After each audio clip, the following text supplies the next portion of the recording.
in the national playoffs for only the third time in school history, the last being in 1996, previous to that, 1985. Bloomsburg has earned it. They've won 9 consecutive games coming into this one today. They're 9-2 overall. Along the way, they have defeated the #1 ranked team in the Northeast Regional on 3 different occasions. But let's flash back to about 4 o'clock in the afternoon on a Saturday of the Labor Day weekend. Huskies coming off the field at Shippensburg after a devastating loss, their second in a row after losing the opening game in Tennessee against Carson Newman. And at that point, it seemed almost inconceivable that Bloomsburg would be a postseason team, especially when they looked at the 9 games remaining on the schedule and found 4 nationally ranked teams among the 9. But the Huskies have defeated all of them. In the last 3 weeks, terrific wins over Millersville, 21-20, Kutztown, 35-28, Slippery Rock, 34-27. And Bloomsburg knows that they have earned this bid today. Their opponents, the Cardinals of Saginaw Valley State, have earned their place in these playoffs as well. They also started with a loss to Hillsdale, 21-19, but they have lost only once since. That was to Northwood, a team that is also in these NCAA playoffs, playing Indiana in the other Northeast Regional semifinal today.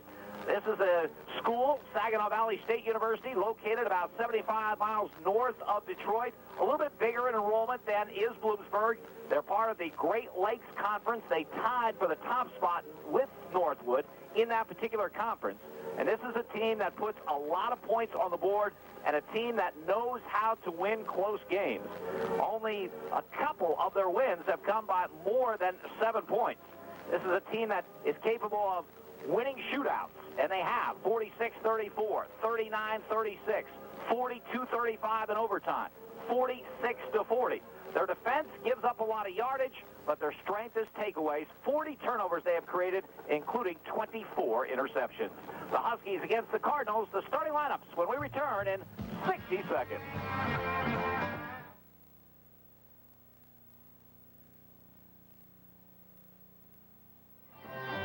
First-round playoff game, the Huskies of Bloomsburg against the Cardinals of Saginaw Valley State University from Michigan. Here is the starting lineup offensively for the Cardinals, and it's a potent group, averaging over 30 points a game. The tight end, number 85, Kevin Moore. He is 6'2", 250 pounds, a senior from Grand Ledge, Michigan. Nathan Luna, number 76, starts at the left tackle position. 6'3", 280 pounds, a junior from Westphalia, Michigan. The left guard is Matt Hemingway, number 69. He's a senior from Bay City, Michigan, 6', 260-pounder. Keegan Draper, number 53, is the starting center, 6'1", 265 pounds, a senior from Waterford, Michigan. Don Daly, number 75, is the right guard, 6'1", 285 pounds, a senior from Rockford, Michigan. The right tackle, Chad Lakowski, number 79, 6'3", 305 pounds, a freshman from Harbor Beach, Michigan.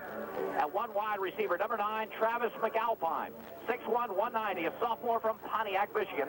12 catches on the season for 212 yards. The quarterback is quite a story. Number 3, Matt LaFleur out of Mount Pleasant, Michigan, just a sophomore, 5'11", 180-pounder, was not the starting quarterback when the season began. Garrett Small, a veteran, was. But in the first game of the season against Hillsdale, Small suffered a concussion. It was the 5th or 6th of his career. He was advised not to continue. LaFleur moved in as the starting quarterback in the 4th quarter of the first game. He has taken every single snap since, completing over 52% of his passes, 22 touchdowns, a school record. He has been intercepted 13 times. Transfer from Western Michigan, Matt LaFleur. The running back position is running back by committee. They'll use 3 different people, usually in a one-back set. Brad Lavity, number 43, is a 5'9", 185-pound senior from Adrian, Michigan. 283 yards rushing on the season and 1 touchdown. Keith Bartinsky, number 33, is a 5'11", 205-pound sophomore from Saginaw, Michigan. 451 yards rushing and 7 touchdowns. And they have a talented redshirt freshman out of Lansing, Damian Bridges, number 28, 5'9", 175-pounder, 607 yards rushing, leads the team, has scored 7 touchdowns. The slot back and one of the best players in the nation. In fact, a finalist from the Northeast Regional, one of 5 people chosen as a candidate for for the Harlan Hill Trophy, symbolic of the best player in Division II in the nation, Brian Dault.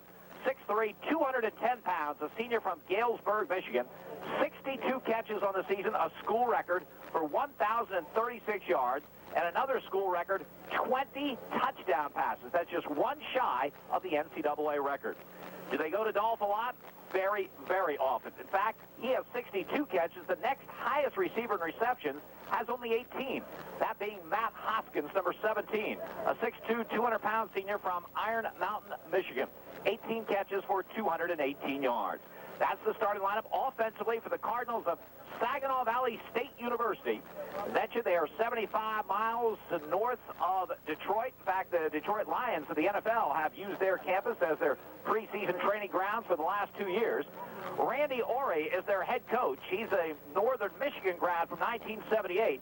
Just his second year, and well, what a quick rebuilding process. Last year, just 4-6. This year, they turn it around, win all those close games, and come into the NCAA playoffs for the first time ever, the 9-2 mark. Ari was also the head coach at West Virginia Wesleyan and Lakeland College in Wisconsin. Built some terrific offenses there and has put together a very good one here. Well, Bloomsburg University's offense is a good one as well. The Huskies averaging over 33 points a game and number one in the PSAC, not only in points scored, but also in total offense, 432 yards a game. The tight end for Bloomsburg, number 5, Brian Sullivan. 6'5", 248 pounds, a senior from Media. 11 catches on the season for 146 yards and 1 touchdown. The left tackle, number 73, Sean Fluso. 6'5", 278 pounds, a senior from Parkland High School. Chris Mullen is the left guard, number 68. He's a redshirt freshman out of Wissahickon, 5'11", 276 pounds. The starting center, number 78, Matt Russell, 6 foot, 277 pounds, a senior from Chesapeake, Virginia. Number 75, Manny Henry, 5'9", 274 pounds, a senior out of Berwick. And the right tackle, number 61, Jeff Smith, 6'2", 292 pounds, a senior from Pittman, New Jersey. That offensive front, clearly the strength of this football team. 12 times during the course of this season, 12 times in just 11 games, Bloomsburg has had a running back go over the 100-yard mark. A tribute to the running backs, but also a tribute to that offensive front. We'll talk to Brian McBrien, the coach of the offensive line, in our Husky Spotlight feature at halftime. The wide receiver for Bloomsburg, and one of the big reasons for the Huskies' success this season, number 19, Terrell Johnson. Just 5'9", just 151 pounds, a sophomore from Central Dauphin, but he was the answer to the big question that Bloomsburg had in the preseason: who will replace Matt Wilson? Well, Johnson has done a terrific job. 34 catches, 624 yards, and 7 touchdowns. The quarterback, number 10, Eric Miller, the senior out of Abington Heights, 5'11", 167-pounder, having a terrific season, completing just under 60% of his passes for 2,060 yards, 22 touchdowns to just 9 interceptions. Eric had a great season last year, has come back strong once again. The tailback position, strong with 2 terrific runners. Marcus Glaze, number 12, a 5'10", 195-pound junior out of Conrad Weiser High School. 1,354 yards rushing on the season for 14 touchdowns, averaging 6.8 yards a carry. We'll also see Aristine Henry, 5'8", 193-pound junior out of George Washington High School in Philadelphia. Even though Aristine missed several games with injuries, still had a solid season, averaging 5.6 yards a carry, 133 attempts, 746 yards, and 7 touchdowns. The fullback, Doug Werner, number 26, 5'10", 222-pound junior out of Conrad Weiser High School. We'll also see number 29, Jamison McLaughlin, 5'7", 209-pound sophomore from Petersburg, Virginia. At the flanker spot, number 8, Mike Loco, 5'10", 186-pound senior from Phillipsburg, New Jersey. You can now make a great case for Mike Loco being the best receiver in Bloomsburg University history. Statistically, there is no question. He has caught the most passes in his career of any Husky. He has caught them for the most yardage for any Husky. He has caught the most touchdown passes. He is, of course, the younger brother of Mike Loco, who played the last time the Huskies were in the NCAA playoffs back in 1996. And get these numbers that Sports Information Director Tom McGuire has put together. Mike Loco and brother Ron, what have they meant to the program? 406 catches, 5,990 yards, 58 touchdowns. The local family has really contributed to Bloomsburg University's success in the 1990s. That's the starting lineup offensively for the Huskies under Danny Hale, now in his 8th year as head man of the Huskies. A couple of weeks ago in that game at Kutztown, counting his years at Westchester, coming through with his 100th career win among the nation's leaders in winning percentage. Jim Hollister with us for Bloomsburg University football today. And Jim was the sports information director here at Bloomsburg University when the Huskies made their farthest run in the national playoffs. That was back in 1985. At that time, there were only 8 teams in the national playoffs after the season, so one win, which the Huskies got here at Redmond Stadium, put them into the national semifinals, where they lost to the eventual national champion, North Alabama. Bloomsburg making their way onto the near side of the field. We're moments away from the kickoff. Jim, let's flash back a little to that 1985 season. That season had magic of its own, but a team that went undefeated, as the Huskies did during the regular season, was looking forward to postseason all along. This team, after 0-2, to come back and get into the national playoffs is just incredible. Where they are is the same. How they got there is entirely different, and it is indeed incredible. In 1985, this story probably would not have happened. The 2 losses early in the season would have done them in because there were only 8 teams that got in. It was indeed a magical season, as you say, in 1985. The Huskies won every game. If you remember, in week number 7, 6-0 teams, Millersville and Bloomsburg, huge homecoming game. It was a very important game at the time. There were a lot of things that happened throughout the course of that season, but they took care of business week in and week out. This team started down. As you say, they lost at Carson Newman, and that wasn't a shock or a surprise. Carson Newman ranked very high at the time in the country and everything else. They came out of week number 2 absolutely despondent over a loss to Shippensburg. It looked like it ended all hopes of any kind of postseason play. Didn't end the Eastern Division hopes, but again, it's almost a consolation prize when you think you have the team that can get there. The Huskies have done what they've had to throughout. The most impressive thing about all of this, Jim, is the #1 teams in this region that they've beaten throughout the course of this season. That 85 team had big wins. The win over Millersville, wins over Westchester. Those were big wins on the schedule at the time, but you didn't have the crossover that's now mandated in the Pennsylvania State Athletic Conference. Slippery Rock, they had to beat in the final week of the season. That was a tremendous win on the road. Indiana, PA, the Huskies actually handled here earlier in the season, and may very well see the Indians again. They're at Northwood later today. So there were different things that went on throughout the course of the season. This football team is incredibly focused. They come in on a roll. They've won those 9 games in a row. This is a tremendous football team. They're coming in hot. The Huskies of 85 went in hot. You know, they faced almost similar teams. Saginaw puts a lot of points on the board in 1985. Hampton put a lot of points on the board. Indeed, in that loss to Bloomsburg, 28 in that game. So kind of similar opponents today, but both the 85 team and this team in 2000 come in on a roll, and that one came in on a roll. One thing else to add to that 1985 scenario and that Hampton game at home in the NCAA playoffs, today it is overcast, today it is cold, today it is blustery, today is a day at the beach compared to the weather on that day. It was miserable, and if you remember, it was miserable for weeks. They came in the next week against the Indiana PA game the week before, and the PSAC championship game, which happened at that time. It was miserable. It was miserable in the Hampton game.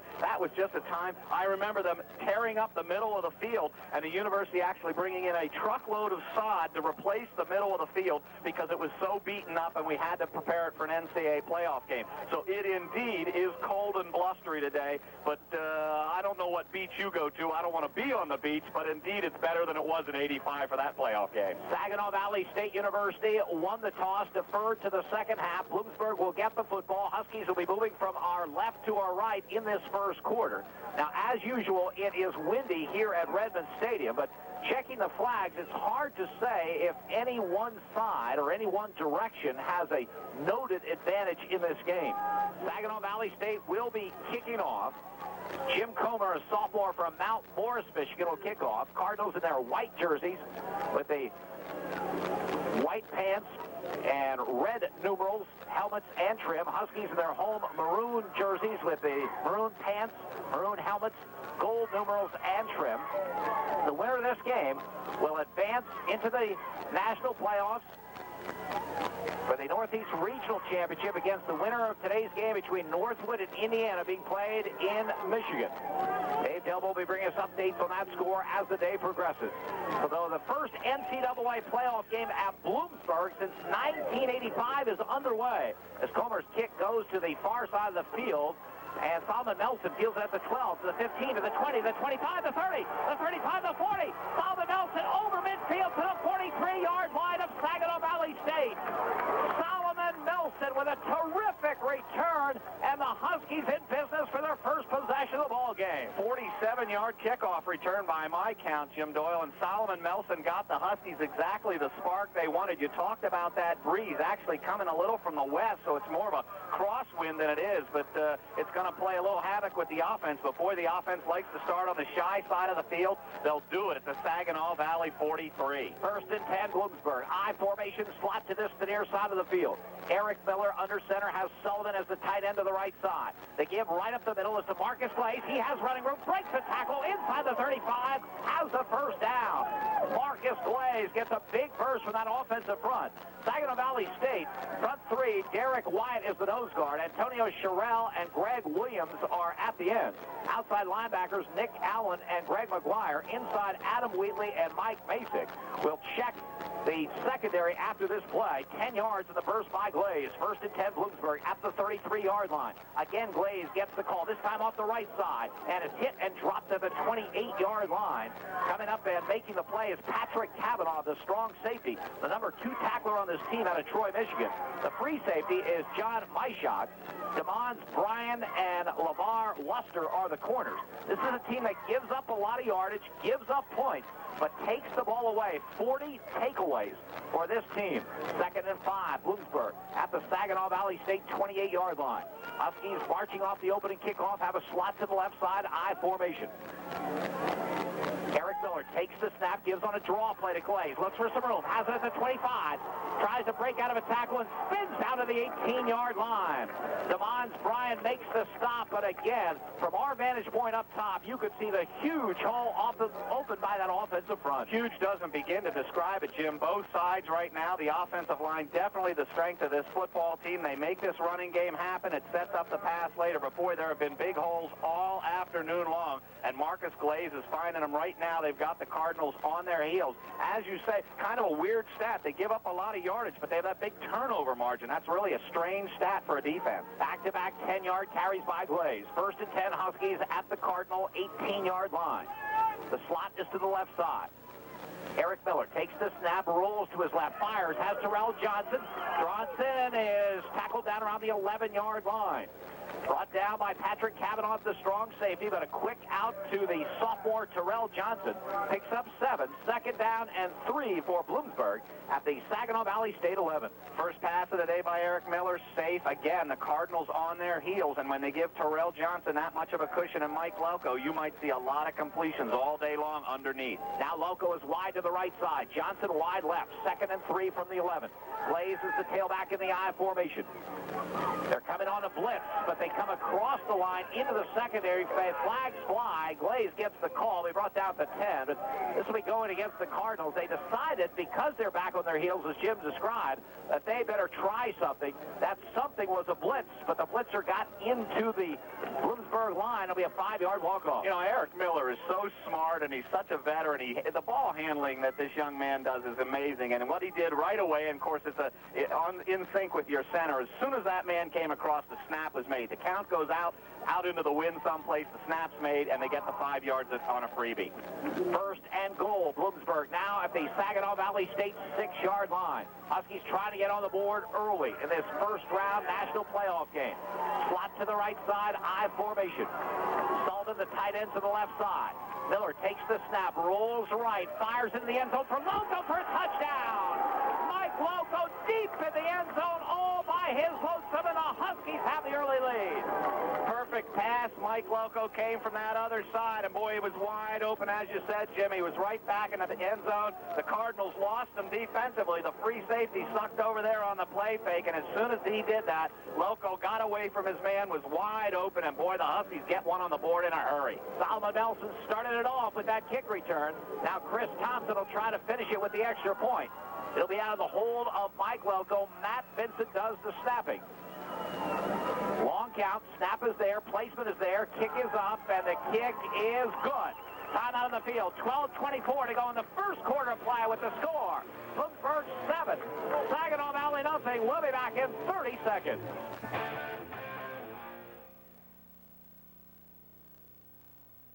Struck quickly in this NCAA playoff game. Huskies get a 47-yard kick return by Solomon Nelson to start the game, and then take it 5 plays, 43 yards for the touchdown. The score, Eric Miller's 6-yard pass to Mike Loco, Chris Thompson with the extra point. 10-0 is the Husky advantage. Zach Quigley will kick off. And Jason Chenard, an excellent return man, deep for the Cardinals. And Chenard will come up and field the short kick at the 15-yard line to the far side, to the 20, to the 25. Chenard still on his feet and forced out of bounds across the way. Over the 35 at the 38-yard line. David Solomon Jet ran him out. Chenard is a terrific kick returner and even better as a punt returner. So we'll get our first look at the Saginaw Valley State offense. And they are ready to come right to the line of scrimmage. They'll not huddle. The Cardinals, 1st and 10. This is a unit that averages over 30 points a game. And they're going against the Bloomsburg defense, which has been outstanding. Number 2 overall in the PSAC on the season. 1st and 10. LaFleur, with an empty backfield, will operate from shotgun. He has the snap. He's back to throw. He steps up into it. He's in trouble. Now he's going to run. Looks for a block. Gets it and slips down at the 44-yard line. LaFleur picks up about 6. Bloomsburg defensively, Aaron Bordas and Jim Lanigan at the end, Dwayne Davis and Brian Sims at the tackles. The 3 leading tacklers are the linebackers, Jeremiah Dyer in the middle, Greg Roskis and Matt Keys on the outside.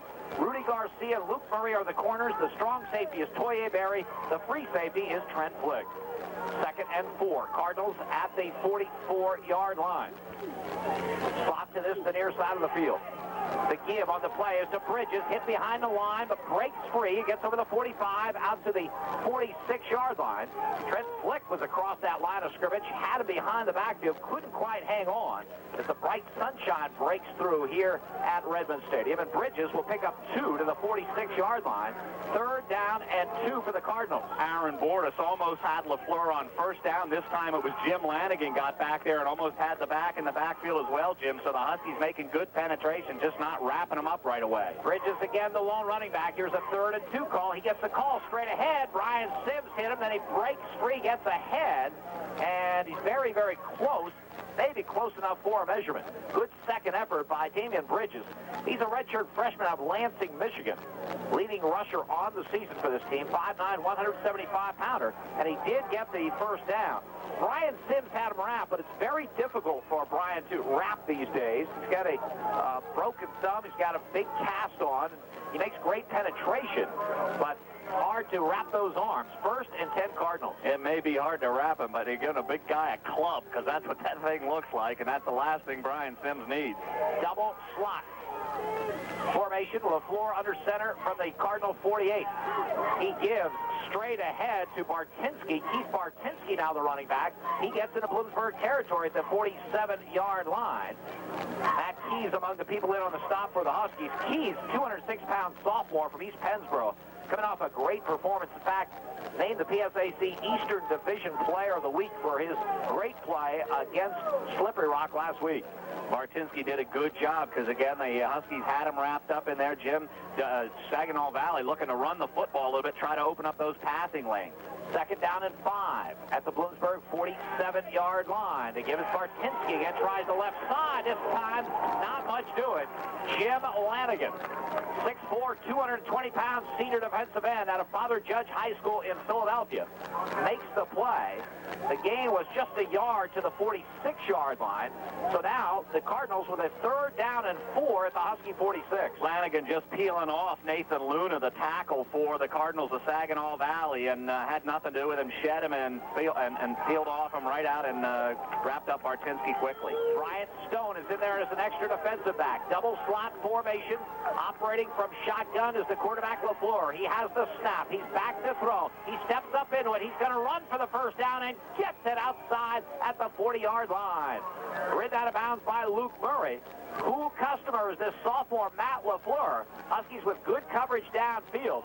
So LaFleur took off and just got the sticks. Extends the Cardinal drive at the Husky 40. Yeah, again, great coverage is what's led to this. This is 2 times now Matt LaFleur's taken off on the run, picked up 6 the first time, picks up 5 here, and gets them the first down. But his scrambling ability has kept this drive moving. Brian Dolph, that tremendous wide receiver, is wide to the near side of the field from the Bloomsburg 40-yard line. Bridges is the lone running back, and the give is to Bridges. He drops the football, now picks it up, tries to scramble to the far side. He's dragged out at the 49-yard line of the Cardinals by Matt Keys. Keys did a nice job, rather Bridges did a nice job of recovering and picking it up, but in trying to reverse his field, made a big mistake as a big loss back to the 49 of 10. It'll be 2nd and 20. Yeah, the decision would have been, the wise one would have been to fall on the football. Obviously, Damian Bridges trying to make some yardage out of the deal, and now a big loss, and they put this team in a long yardage situation from now on out in this series. Ron Smith in there as a rusher. Fran Greger in there as well. Brian Stone as an extra defensive back. LaFleur back to throw. Incomplete. Threw it out here to the near side. Would have gained probably just a couple of yards. Ravel Martin, the freshman, couldn't hang on. So now it's 3rd down and 20 for Saginaw Valley State back at their 49. Good job by the Huskies again. They did the fake handoff, little play action, a quick look at it, and then dumped it out here, and he let them just a little bit too much, did LaFleur. 3rd down and long. Watch for Brian Dolph. Excellent wide receiver. He's in a slot to the right side. Slot to the near side as well. Back to throw is LaFleur. Steps up into it, fires, has Dolph inside the 30, and Dolph down to the Bloomsburg 27-yard line for a first down. Huge strike. Toye Berry and Trent Flick in on the stop for the Huskies.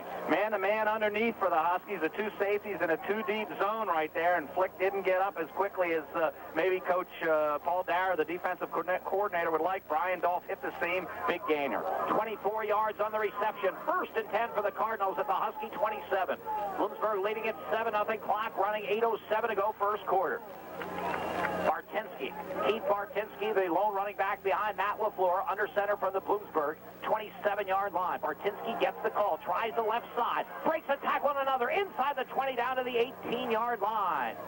Keith Bartinski got a great block that time from number 85, Kevin Moore. They lined Moore up as a wing to the right, and then he came and led the way on the left side for Bartinski, who picks up 9, 2nd and 1. I'll tell you, Brian Dolph downfield, too, showed he can block, Jim. He picked off one of those cornermen for the Huskies, and that got some more yardage on the play. 2nd down and 1. Cardinals at the Husky 18-yard line. Bartinski, the lone running back, he gets the call, tries the middle, will not get the first down. Bartinski ran into Harold Allen in that Bloomsburg defensive front. 236-pound junior out of Lincoln High School in Philadelphia. He'll lose the yard back to the 19. It'll be 3rd down and 2. And the Huskies came in there flying in a hurry, and right now they're flying at the football, and in the early going, they've run past a couple people, including LaFleur, and that time they did not. Ran right into the wall. 3rd down and 2. Big call coming for the Cardinals, and they bring a big lineman, Jeff Solitis, in as the fullback, ahead of Bridges in the I formation. Solitis, 265 pounds. And they give to Bridges, and he takes it up the middle, and he gets the first down to the 15-yard line.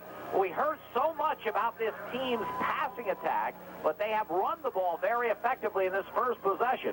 A possession that is now at the Bloomsburg 14-yard line. And actually didn't follow Solitis. He went out to the outside, did Solitis, and the running back went inside, and that's the Huskies followed the big guy, thinking that's where they were going. Good choice by the back. Glenn Martinez splits wide to the left side. Cardinals at the Husky 14-yard line with a first down. Damian Bridges is the running back. Back to throw is LaFleur, and his pass is incomplete. Sail on him as he tried to go to the far side to Hoskins. So it'll be a 2nd down and 10 for Saginaw Valley State at the Bloomsburg 14. 2 for 4 for LaFleur now on this drive. But as you say, the big surprise, maybe the Cardinals keeping it on the ground and trying to establish something there and spread out this Husky defense. Establishing the run to set up the pass, something they haven't done most of the season. It's been the other way around. Now from shotgun, LaFleur will operate from the 14 with 3 receivers to the near side of the field. He has the snap. He gives on the play to Bridges. Lots of running room inside the 10, inside the 5, and down just short of the goal line. So they trick Bloomsburg, expecting pass. They go from the shotgun formation with the draw, and Bridges almost takes it in just short of the goal line, 1st and goal. Boy, just one more little stumble, and he would have been in the end zone. It was a terrific run, a good call on the play because it was pass formation with his trips to the left side. The Huskies bit. Good job, good call. Salinas in there again to block for Bridges inside the 1-yard line. Bridges dives over the pile, gets in for the touchdown. The Cardinals cap a terrific drive with a touchdown plunge by Damian Bridges. Boy, it sure was, and they didn't need much of it, but he got in there easily, diving over the right side of that line. Cardinals looking like they like to go to that right side a lot. They did it successfully there. It was an impressive drive. They answer the Huskies score. And use a lot of first quarter clock, just 5:50 remaining. Eric Houle will attempt the extra point. He's a freshman out of Flint, Michigan, trying to tie the score. The snap, the placement, the kick is up, and the kick is good. Timeout on the field. 5:50 remaining in this first quarter of play with the score. Bloomsburg 7, Saginaw Valley 7. We'll be back in 30 seconds.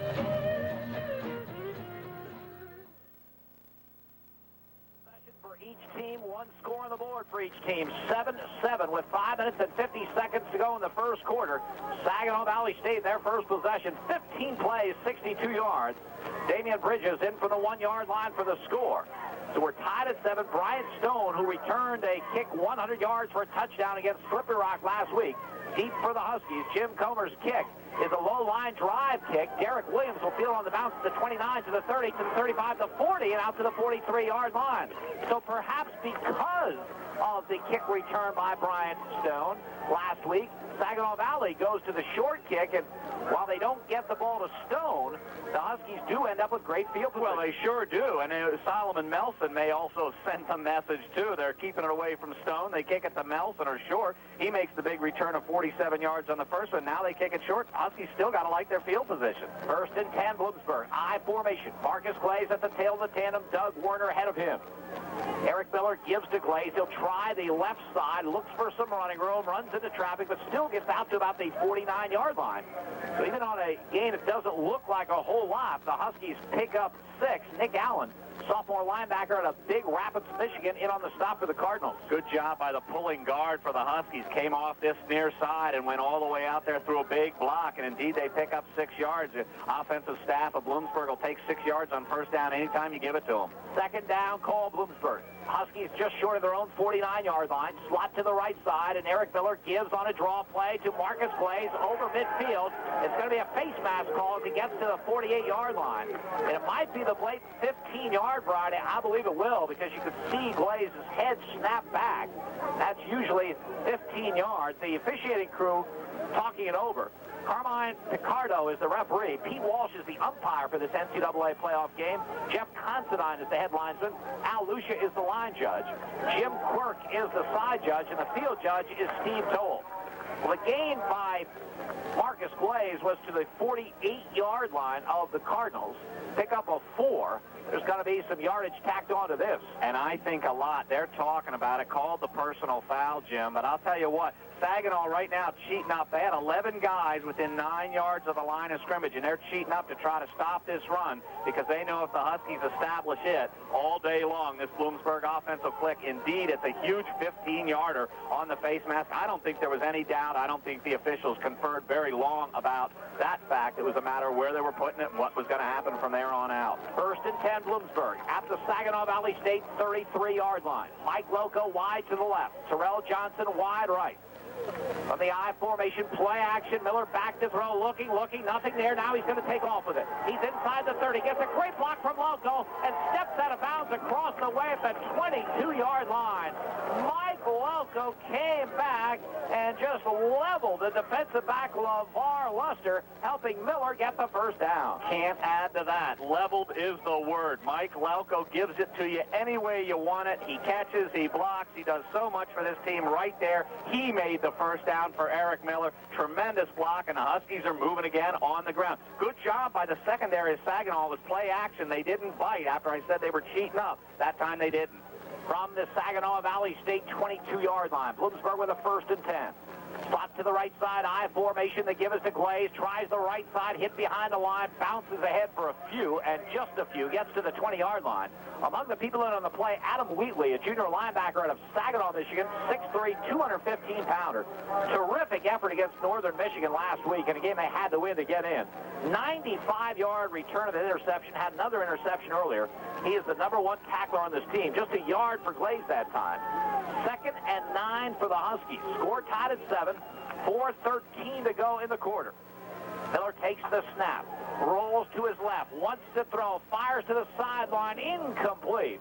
Terrell Johnson came back on the ball, tried to make the grab, could not. Luster on the coverage, so now Huskies will face a 3rd and 9. Saginaw adjusted very well with the free safety kicking over there. The first time that the Huskies showed trips to the left side today, Jim. Johnson out there with 2 other receivers, and Saginaw's free safety kicked over there and did a good job on the coverage. The pass was low, and the defense forced it. Rocky Forgione is in the ballgame for Bloomsburg. He is wide to the left side. Mike Loco in the slot. Big call. 3rd and 9 from the Cardinal 21. Glaze is the lone running back behind Eric Miller. Miller has the snap. Back to throw. Looking. Fires at Terrell Johnson. Comes back. Tries to make a catch. Cannot. Ball pops out at the 13-yard line. Would have been short of the first down yardage at any rate, but now it's a 4th and 9 Bloomsburg from the 21, probably out of field goal range. I think you'll see Bloomsburg go for it. I don't think there's any doubt about it. With this breeze there, and it's out of field goal range, it'd be a long one anyway, and with the wind swirling around up here, I don't think there's any question this 4th down play. 4th and 9 Bloomsburg. They're going for it at the Cardinal 21. Slot to the left, Johnson wide to the right. Eric Miller from shotgun has the snap. Back to throw, looking, fires, Loco goes high, makes the catch, but maybe short of the sticks. He had to come back a little to make the grab, and a short tackle on him in the open field. Depends on where they mark the ball, and it's going to be close. Yeah, it is, and the spot was a good one by the official. He came right in on it, and Saginaw immediately signaled he was short, and he may very well be, but it was a good job by Mike Loco. He had the sticks at one point. He had to come back a little bit, about a yard, and it may cost the Huskies. Here's the measurement. They stretch the sticks. It's very, very close. The referee has to go down on a knee and get down with his nose to the football, and it will not be a first down. That must have been as close as you could get. The referee, Carmine Picardo, actually got down on both knees, stuck his nose right on the football to see, and it may be the first time in Mike Loco's career they came up short on a third or 4th down catch. Maybe had to come back, as I say, a little bit for it. Did you see that referee reach for a credit card? Because it might have been that width. So Saginaw Valley takes over with a 1st and 10. Score tied at 7-all. 3:53 to go in the quarter. 3 receivers to the near side. LaFleur fires out of the backfield, has Martin. And Martin will get out to the 15, maybe the 16-yard line. In on the stop for the Huskies is the inside linebacker, Jeremiah Dyer. So LaFleur passes over the middle, and they'll pick up about 4 on the reception, 2nd down and 6. Yeah, good play, but a great job by Jeremiah Dyer all season long. He hangs in there. He's the spy man, follows that quarterback, and when he saw that receiver come across, he stayed right with him, kept it to a short gainer. LaFleur again will operate from shotgun with 3 receivers to the near side. Has the snap, rolls left, stops, looking long, has a man, complete out near midfield. It's LaVer Martin. And And LaFleur on target to Martin, and it's a big first down for the Cardinals. Sure is. He found the seam again. The Huskies playing that two-deep zone, and he split the free and strong safeties and was wide open at midfield. Big play, and the Cardinals, I'll tell you what, their offense is as impressive as they've been trumped up to be coming into this ball game. Ravel Martin, freshman from Muskegon, Michigan, with a big catch, 33 yards. First and 10 for the Cardinals at the 49-yard line in their own territory. LaFleur with the inside handoff to Bridges. Hit behind the line, but he bounces away. Turns the corner at the Bloomsburg 45 to the 40, and finally, Toye Berry brings him down.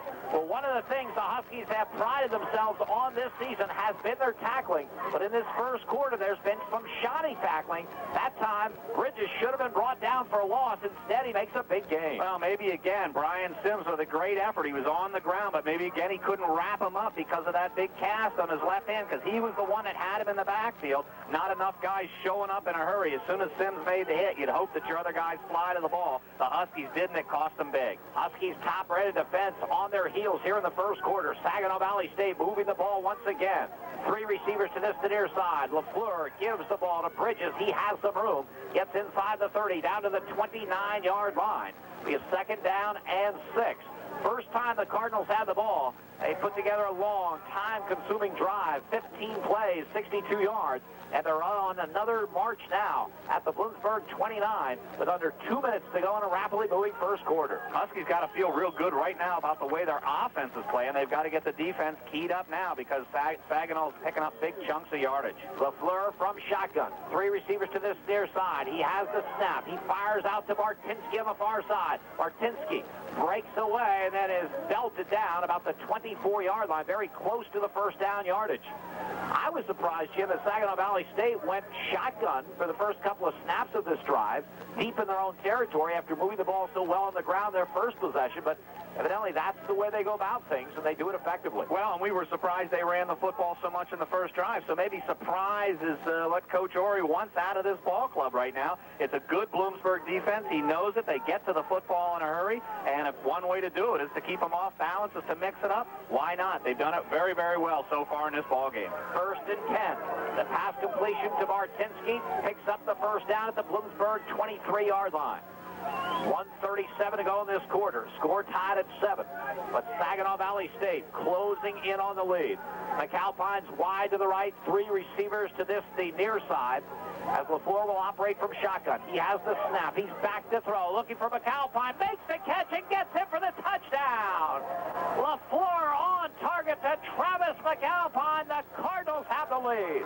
23 yards away. It was perfectly thrown. McAlpine went up, brought it down, and got in the end zone. And I'll tell you what, this Saginaw Valley offense likes what they do, and you can tell it because they do it very, very well. He had the man alone over there on single coverage. The trips were to the left side. They go back to the single receiver side very, very successfully, have the lead. Eric Houle will attempt the extra point out of the hold of Jeff Griffiths. There's the snap, the placement, the kick is up, and the kick is good. Time out of the field. 1:33 to go in the first quarter play with the score. Saginaw Valley State 14, Bloomsburg 7. We'll be back in 30 seconds.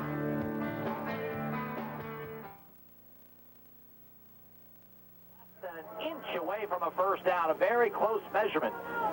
They do not get the first down. They give it up on down. Saginaw Valley State then puts together a 6-play, 88-yard touchdown drive to take a 14-7 lead as their offense has looked terrific in this first quarter play. Let's see how they play it here. The first kickoff is returned 47 yards. Their second one, they squibbed it, not allowing the Huskies an opportunity. Comer approaches the football. And again, it's that low-line drive kick. And again, Derek Williams covers for the Huskies at 35, and he runs hard out to the 44-yard line. So again, Bloomsburg will put the ball in play in great field position. Their worst field position in 3 possessions has been their own 43 to start. Yeah, you got to like where you're starting the drive. They've moved it both times, as you say, an inch away from keeping the last drive alive. Again, the offense has been on a roll. The offensive line's been making some holes. I don't expect any changes in this drive. First and 10, Bloomsburg. Aristine Henry is now the tailback in the I formation. Jamison McLaughlin is the fullback. Henry gets the call, tries the left side, is cut down hard in the open field. Henry is greeted to his entrance to the game by Adam Wheatley, an outstanding linebacker, gets just a yard to the 45, second down and 9. Huskies are successful all season long. Marcus Glaze and Aristine Henry, the different kind of running backs, and that time Henry ran into a wall, not able to hit that seam, and good job by Saginaw Valley, especially Wheatley. Eric Miller takes the snap, fires to the sideline, and overthrows Mike Loco. A rare misconnection between those two, and now Bloomsburg facing 3rd and 9. I tell you, it's very early in the game, but the way Saginaw Valley's offense has been moving, Huskies certainly don't want to go 3 and out here. I'll tell you what, it was very quick, Jim. It was Eric Miller got rid of it in a hurry, and it's a timing pattern with Mike Loco, but that one was more quick than we've seen in past weeks. And Loco was wide open. Rocco Forgione, wide left. Slot to the right side. Miller will operate from shotgun. He has the snap, has some time, fires over the middle for Loco, makes a great catch, breaks with the 35, the 30, the 25, looking for a block at the 20, dragged down at the 16-yard line. Eric Miller throws into traffic. Mike Loco makes a terrific grab and run after the catch. That's a big first down. I'll tell you what, into traffic though, Jim, but Mike Loco had that traffic behind him. He did a great job of keeping the safety on his back, and there was only one place the football could go. That was in Mike Loco's hands or incomplete. Boy, he just knows what to do as a receiver. He kept the guy where he did. Big gainer. 39 yards altogether. 1st and 10 at the Saginaw Valley State 16-yard line. Aristine Henry, the tailback in the I formation. He gets the call, tries the left side, is hit and dropped as he gets just a couple to the 14-yard line. Steve Pauling, 245-pound junior out of Westland, Michigan, making the stop for the Cardinals. Now, you might wonder why Aristine Henry and Marcus Glaze made the change here. They've done it successfully when the two backs have been healthy. Henry hits that seam. Glaze gets to the outside better, and now you see Glaze come back into the ball game. As the first quarter comes to an end with the score, Saginaw Valley State 14, Bloomsburg 7. We'll be back in 30 seconds.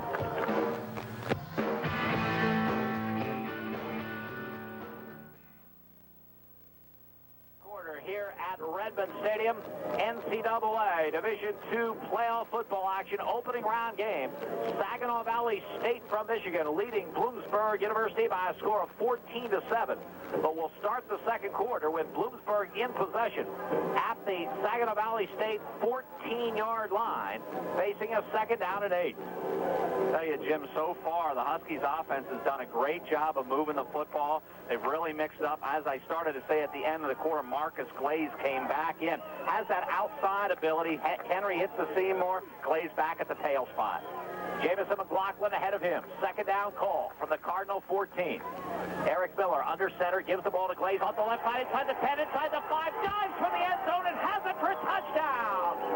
Marcus Glaze off the left side, goes 14 yards for the score. That's why he's there. He hit it so quickly. Big hole on that left side, and Marcus Glaze hit it in a real hurry. Aristine Henry doesn't typically hit them as quickly. He has his effectiveness in another way. Glaze was the perfect back for the call. Jim Monas deserves credit for making the change. Glaze gets the touchdown. Now Chris Thompson to attempt the extra point to tie it.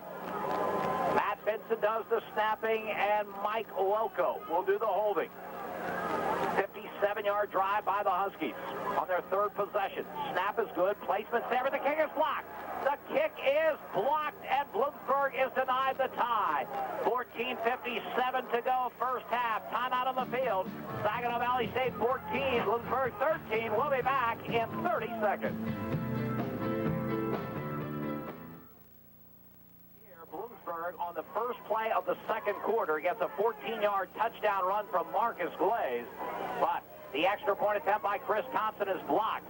So it's 14-13, Saginaw Valley State in the lead as Zach Quigley will kick off, and Chenard will field it on the run at his 10-yard line to the 15, to the 20, and he's stacked up the 25-yard line. Boy, a nice job done there by the Huskies number 6, Ken Jordan. He was blocked down low, but still able to upend Chenard. Now this pressure on the Bloomsburg defense. They have not shown that they can stop this high-powered offense. 2 possessions, 2 scores for the Cardinals. They have a 1-point lead. They have the football, 1st and 10 at their own 27. Matt LaFleur will operate center. 3 receivers to the far side of the field. Long count. Lavity gets the call off the left side. He gets out to the 29, maybe the 30-yard line. Jeremiah Dyer in on the stop for the Huskies. The third running back used by the Cardinals today. Brad Lavity, 5'9", 185 pounds, senior out of Adrian, Michigan. They got a lot of people involved in it, don't they? Not only passing the ball, but running the football. And again, it keeps the defense on their heels. When you've got a defense as good as Bloomsburg, Saginaw doing a great job right now making the Huskies think about it. 2nd down and 7. Cardinals from their own 30. LaFleur back to throw. Looking, fires over the middle. Has his man. A completion for a first down out to the 40-yard line. So Saginaw Valley State continues to move the football as Brian Dolph, their outstanding wide receiver, comes up with his second catch. This one's 11 yards to the 41, 1st and 10. They spread them out so much. Again, the Huskies man-to-man underneath the 2 safeties playing that 2-deep zone. And boy, Dolph knows where to go, where he's open, and LaFleur finds him every time. Slot to the left side. Now the slot back. Dolph comes in motion to the right. The give on the play is to Bridges. Bridges is dragged down. The ball pops free. Saginaw Valley able to get on it.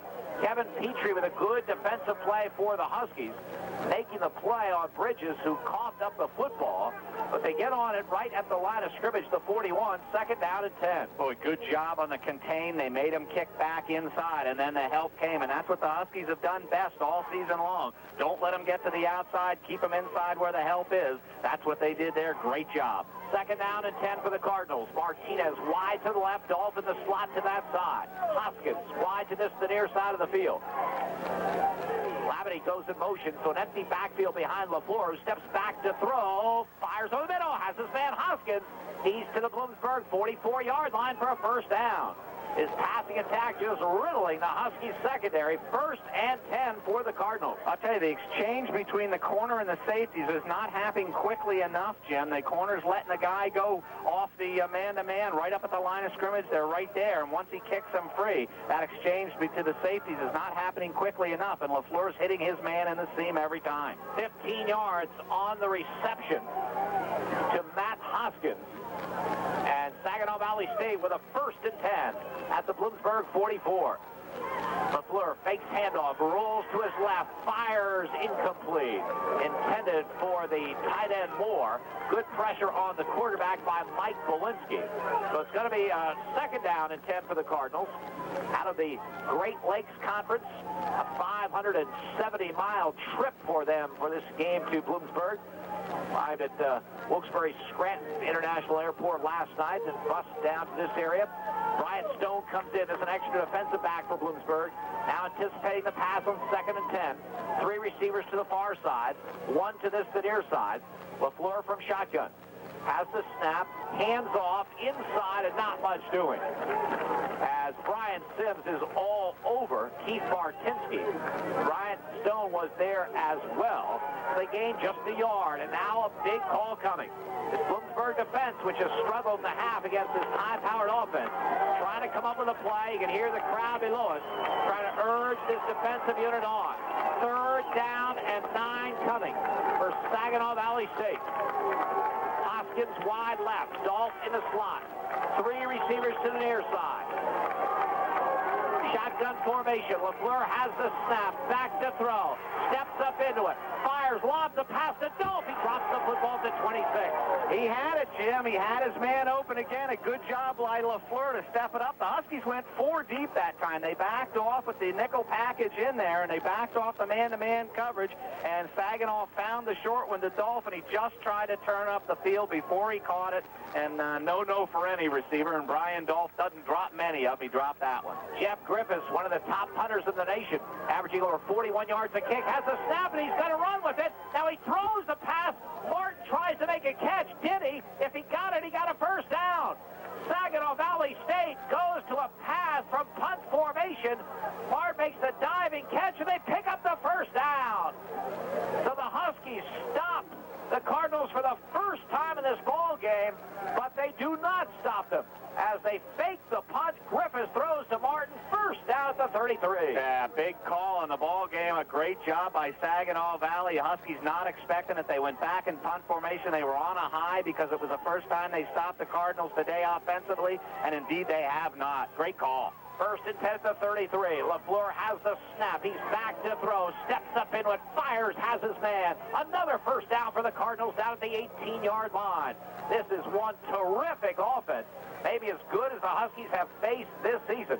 Dolph, who dropped that pass earlier, that time makes a fine catch, diving at the 19-yard line, an additional 14 yards and a first down. Really a good job by Brian Dolph. He had to make sure he had it and did that time. But, boy, I'll tell you what, it is indeed an impressive offense. They spread you out and pick you apart. Trying to add to a one-point lead. LaFleur under center, back to throw, has the time, fires. Dolph goes high in the air, makes the catch, bounces away, gets to the 8-yard line. Another first down for the Cardinals.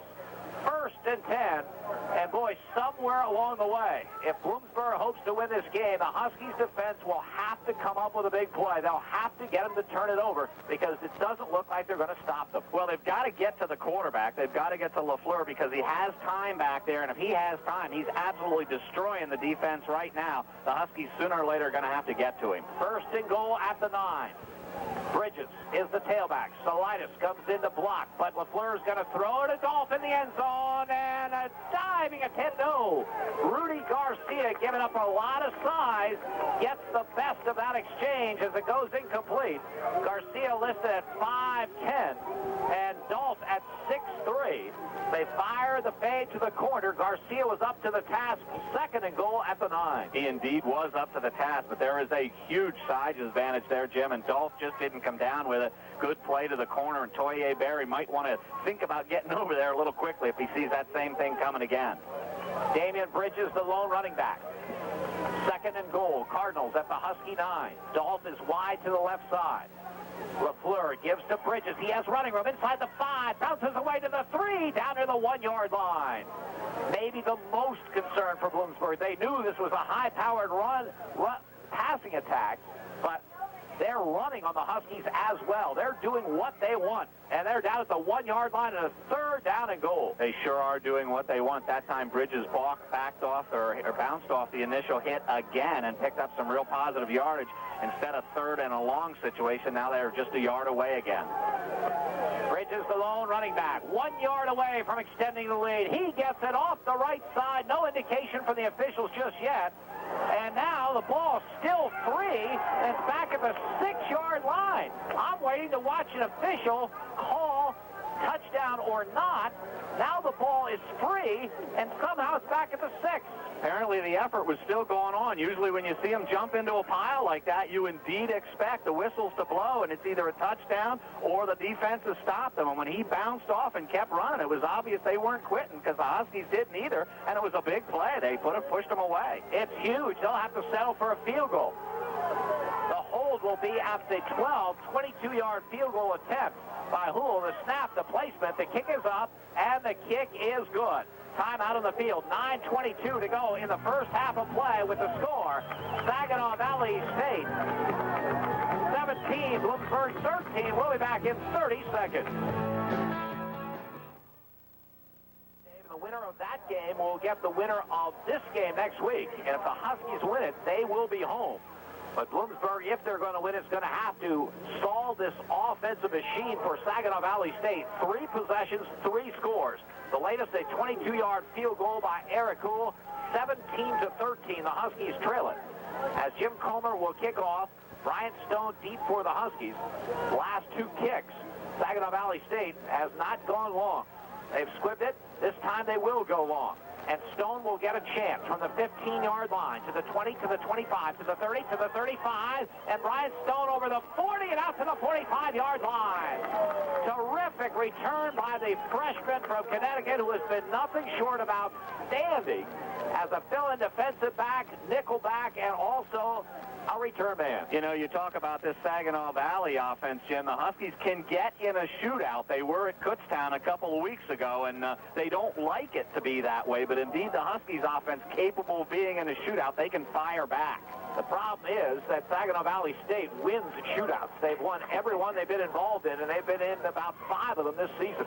High formation slot to this, the near side.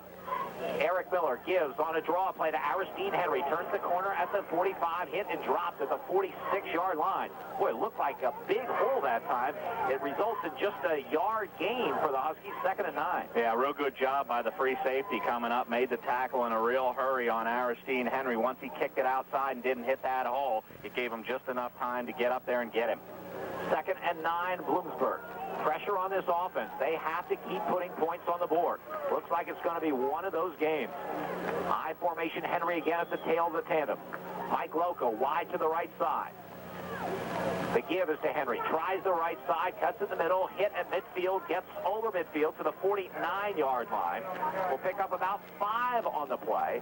3rd down coming up for the Huskies. Big call from the Cardinals 49. They like to see the Bloomsburg offensive staff not panic because Saginaw Valley's putting up these points on the board and go away from what they do best. You see Aristine Henry coming back. He wasn't real successful on his first appearance in the ball game in a series. Now he comes back, picks up some good yardage. Slot to this, the near side. 3rd and 4. Big call. Miller back to throw. Fires. Hasloco drops the football. Drops the football at the 45-yard line. So we have seen both of the outstanding receivers of these respective teams drop footballs on sure first downs. And boy, that's huge because now Bloomsburg, trailing by 4, has to give it up, and they have not shown that they can stop Saginaw Valley State. A pair of 8s, Brian Dolph and Mike Loco, and they both did exactly the same thing. They tried to turn up field before they had the football, and indeed, those two talented receivers you don't see do it often. Loco matches Dolph and drops it. Jason Chenard, one of the best punt return people in the country. There's a short snap, but it's dropped. It's dropped, and Saginaw Valley State will take over at the 45-yard line of Bloomsburg.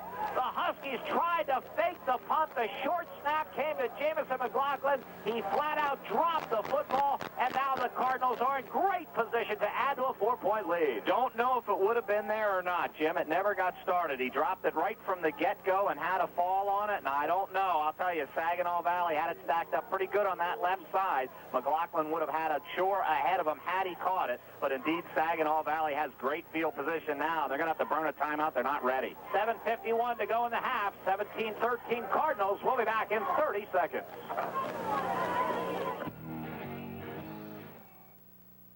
Quarter play. Back to Jim and Jim. Saginaw Valley State at the Bloomsburg 44. Play action. LaFleur back to throw. Fires over the middle. Dolph goes high, makes the catch. Another big first down at the 24-yard line of Bloomsburg. Prior to that big play, Bloomsburg tried a fake punt. Didn't work, but I love the call. Bloomsburg's defense today doesn't look like they're about to stop Saginaw Valley State at any time. Huskies needed to keep the football. They need to score points, and they need to keep the offense of the opposition on the bench.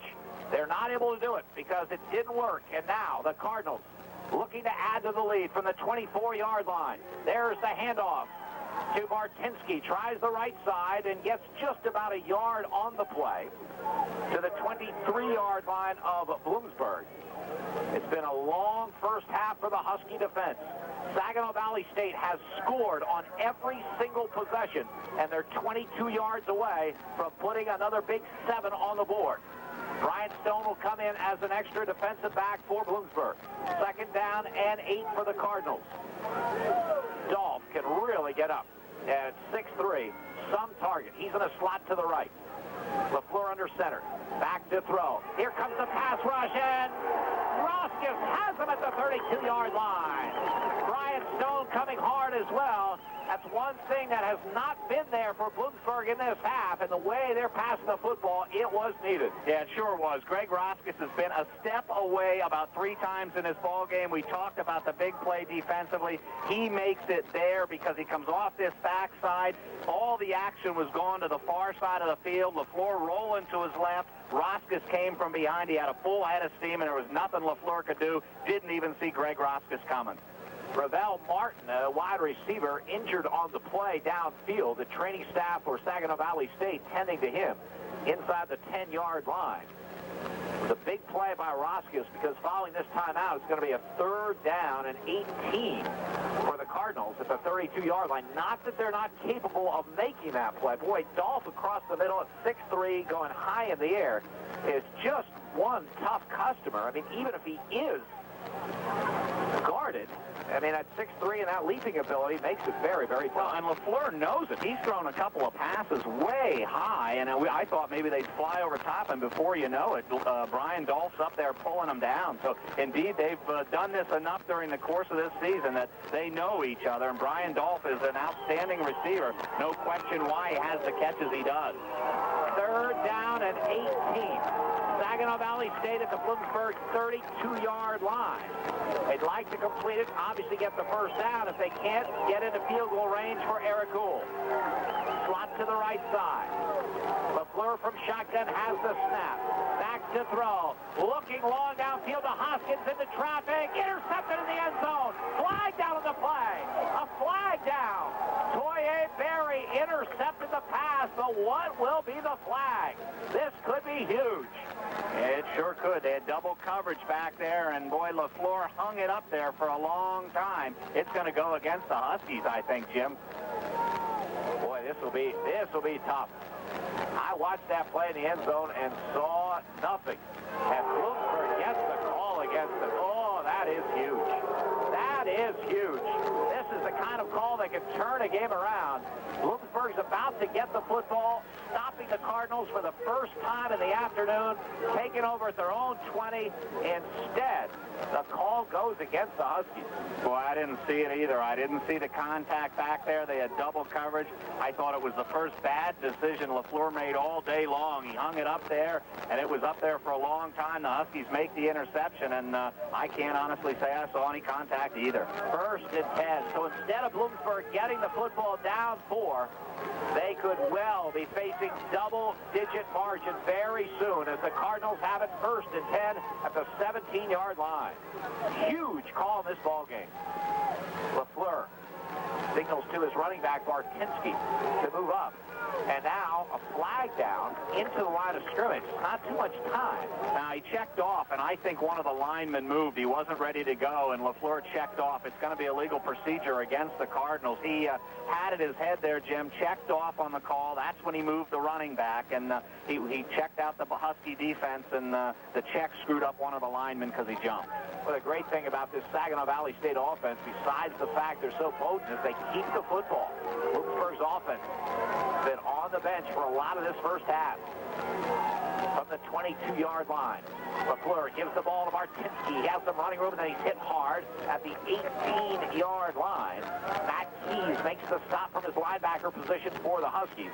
So Bartinsky, with a quick hitter, will get the yardage back from the penalty, or just about to the 18-yard line. 2nd down and 11, and Brian Stone will come in. This offense does two things, Jim. It tires the defense because they're out there for a long time. On a cold day like this, it ices the Huskies offense. If they're going to be in a shootout, they have to stay loose. It's a cold day out there. Bridges is the lone running back. 3 receivers to the left side. For the Bloomsburg 18, LaFleur's back to throw. Fires, has his man Hoskins inside the 5, down to the 4-yard line. 1st and goal for the Cardinals.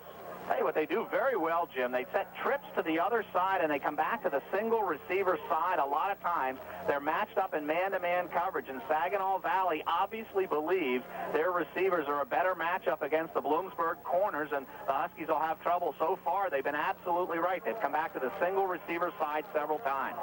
Bridges will be the tailback in the eye. Cardinals were down here before, had to settle for 3. They'd love to get that 7 and really put the Huskies in a hole. Bridges gets the call, tries the right side, and pounds down to the 2-yard line. Damian Bridges off that right side. The Cardinals 2 yards away from putting the Huskies in a 11-point hole with 4:54 remaining in this half. Bridges got down to the 2-yard line, 2nd down and goal. I tell you, the clock has moved amazingly fast for a team that throws the ball as much as Saginaw Valley and everything else. Boy, they've eaten up a lot of clock in a hurry. They've been great drives. Now, they don't have any incompletions. Well, that's a true story. Bartinsky is the tailback in the eye. He gets the call, tries the left side, dives for the end zone. There's the touchdown. So the Cardinals get the big break with the penalty, and they make it pay, and they'll extend that lead. Boy, it was a great call on that left side again. They've gone with that running game different times and come at it. They pounded away. They got some movement and a surge on that left side. They didn't have far to go, but I'll tell you what, mixing in this running game early in this ball game, I think, has made the difference. The Huskies really expected all passes. They have gotten anything but that. The lead should be 11. As Houle will attempt the extra point, the snap, the placement, the kick is up, and the kick is good. Time out of the field, 4:29 to go in the first half of play with a score. Saginaw Valley State 24, Bloomsburg 13. We'll be back in 30 seconds. You're listening to If the Bloomsburg University football season is not to end this afternoon, Bloomsburg will have to make their biggest comeback of the year. They have never trailed by as many points as they do now, 11. 24-13, Saginaw Valley State. They've scored on every possession. It looked like they were stopped last time in the interception, but the huge penalty against the Huskies. We look back to some plays in the first quarter. Bloomsburg missing a first down by less than an inch when it appeared the Huskies were going to go in and take the lead. Then Saginaw Valley comes down and scores. And then Bloomsburg trying to fake punt, failing, and then that huge penalty in the end zone. An answer is needed, and it's needed right now, Jim. The Huskies have to eat up some of this clock, get into the locker room and talk about it, but they're going to have to answer with some points right here. Comer's kick comes up very, very short and high. And Rocky Forgione at the 25 to the 30 to the 40, the 45. Forgione over midfield to the 45 and to the 40-yard line. Rocco Forgione with a terrific return on what was a short, high kick, and Bloomsburg will take over at the 40-yard line of the Cardinals. My concern looking at it was so short and high that Saginaw Valley was getting down there so quickly, Jim, that they'd get the football. That's a free football after 10 yards. That was my biggest concern. Forgione makes a great return. Boy, they've done that well all day long. They've had great field position. They got it great again. 4:17 to go in the half. Miller play action on the roll, firing long to Loco. Diving catch, makes it! Down inside the 20-yard line. A spectacular catch by Mike Loco. That's sick. I'll tell you what, he's unbelievable. He dropped the early one, the easy one earlier, and now he makes an absolutely great catch laying out. He's done it all year long. Boy, he's outstanding, and he shows why right there. Great play action, great ball handling by Eric Miller. The Huskies are inside the 20. And they come to the line of scrimmage without a huddle. 21 yards on the reception. From the 19-yard line of the Cardinals, Miller rolls right, fires it. Terrell Johnson makes the catch, then he drops it. Hit and drops it. Wheatley hit him, and he dropped it. Johnson having troubles today. 3 or 4 in his hands. And it's a second down and 10 at the 19. And it was there again. He tried to turn. The Husky receivers have got to come down with the football. We saw Brian Dolph do it for Saginaw. Now we've seen Johnson do it a couple times. Mike Lelko even did it once. The play was there. He would have picked up some positive yardage. Didn't hang on to the football. Glaze is the tailback in the eye. That's a big drop. Second down call. Glaze gets it, tries the right side. Marcus Glaze is stacked up. Adam Wheatley and company make the play after a short gain. So now it is third down, and this is a huge call for Bloomsburg. They don't want to settle for 3 on this drive. I have the ball at the 15. And I'm not so sure they will because they want to get some points back on the board in a hurry, and I'm not sure 3 is exactly what they have in mind. They want to go for 7 here. This may indeed, as close as it is, be 4 down territory. Third down and 6. Huge call. Huskies at the Cardinal 15-yard line. Miller straight drop back to throw. Fires to Forgione on the rocket screen to the 10, to the 5. Rocco Forgione in for a touchdown. Rocket screen to the near side. Miller to Forgione. The Huskies get 6. Absolutely perfect. They set up the rocket screen perfectly. Saginaw hadn't seen it today. They show it to them there, and when they see it for the first time, they're in trouble. Exactly what happened. Rocco Forgione knew what to do with it. It was kind of his drive, Jim. He made the big kickoff return. He might as well get the touchdown. This game needs some offense, don't you think? I think they got to get it going. 24-19 is the Husky deficit. Now they'll go for 2 to try to pull to within 3. Usually in this situation, they'll go to Loco. In and he has single coverage wide to the right side. Miller takes the snap, and he rolls to that side, and he looks, and the pass is there, and it's batted away. Terrific defensive play by Devin Bryan, who has 8 interceptions on the season. Time out of the field, 3:14 to go first half. Saginaw Valley State 24, Bloomsburg 19. We'll be back in 30 seconds. Right here, offensive shootout in this first round NCAA Division II playoff game at Redmond Stadium. 24-19. Saginaw Valley State leading Bloomsburg. Huskies have the latest score, that rocket screen of 15 yards. Eric Miller to Rocco Forgione. Forgione set it up with a 36-yard kick return. Now, Quigley will kick off to the far side, and Chenard deals it at the 8-yard line to the 10, and gets down that sideline, gets out of bounds, and here's going to be 15 yards on the Huskies. No doubt about it. Hit 5 yards out of bounds, and a huge mistake. Yeah, it sure was, because they had him corralled. A great job again by the Huskies getting down there. And the wall buster the last time was number 6, Ken Jordan. You talked about him. He got down there again and did a great job. That was just a mistake by the special teams, because the Huskies had great coverage. Now they're going to give a good football team better field position. Not good news with 3:06 left. If you're just joining us, Bloomsburg has not stopped Saginaw Valley State once. The Cardinals have scored on every single possession, and they have 3:06 to go and 2 timeouts and terrific field position at the 41-yard line. It's really important for the Huskies defense to keep them off the board before this happens. They've done some good things late in this second quarter. The sack by Roskis and all. Rob Slav fires the pass and completes it out to the 47-yard line. So they continue to move the football. Ravel Martin makes the catch. Matt Keys on the stop for the Huskies. I started to say, Jim, Roskis had the sack, and then they had the interception in the end zone. They were called for pass interference, but the defense has played a little bit better late in the second quarter. They're still not stopping them. Second down and 3. 3 receivers to the near side. LaFleur from shotgun. Inside handoff to Martinsky. Gets good yardage. Gets the first down. Over midfield to the 48-yard line. Bloomsburg stopped Saginaw Valley State, or appeared to, only once. That was an interception in the end zone by Toye Berry. Huge penalty call against the Huskies. Kept the drive alive, led to a touchdown for the Cardinals.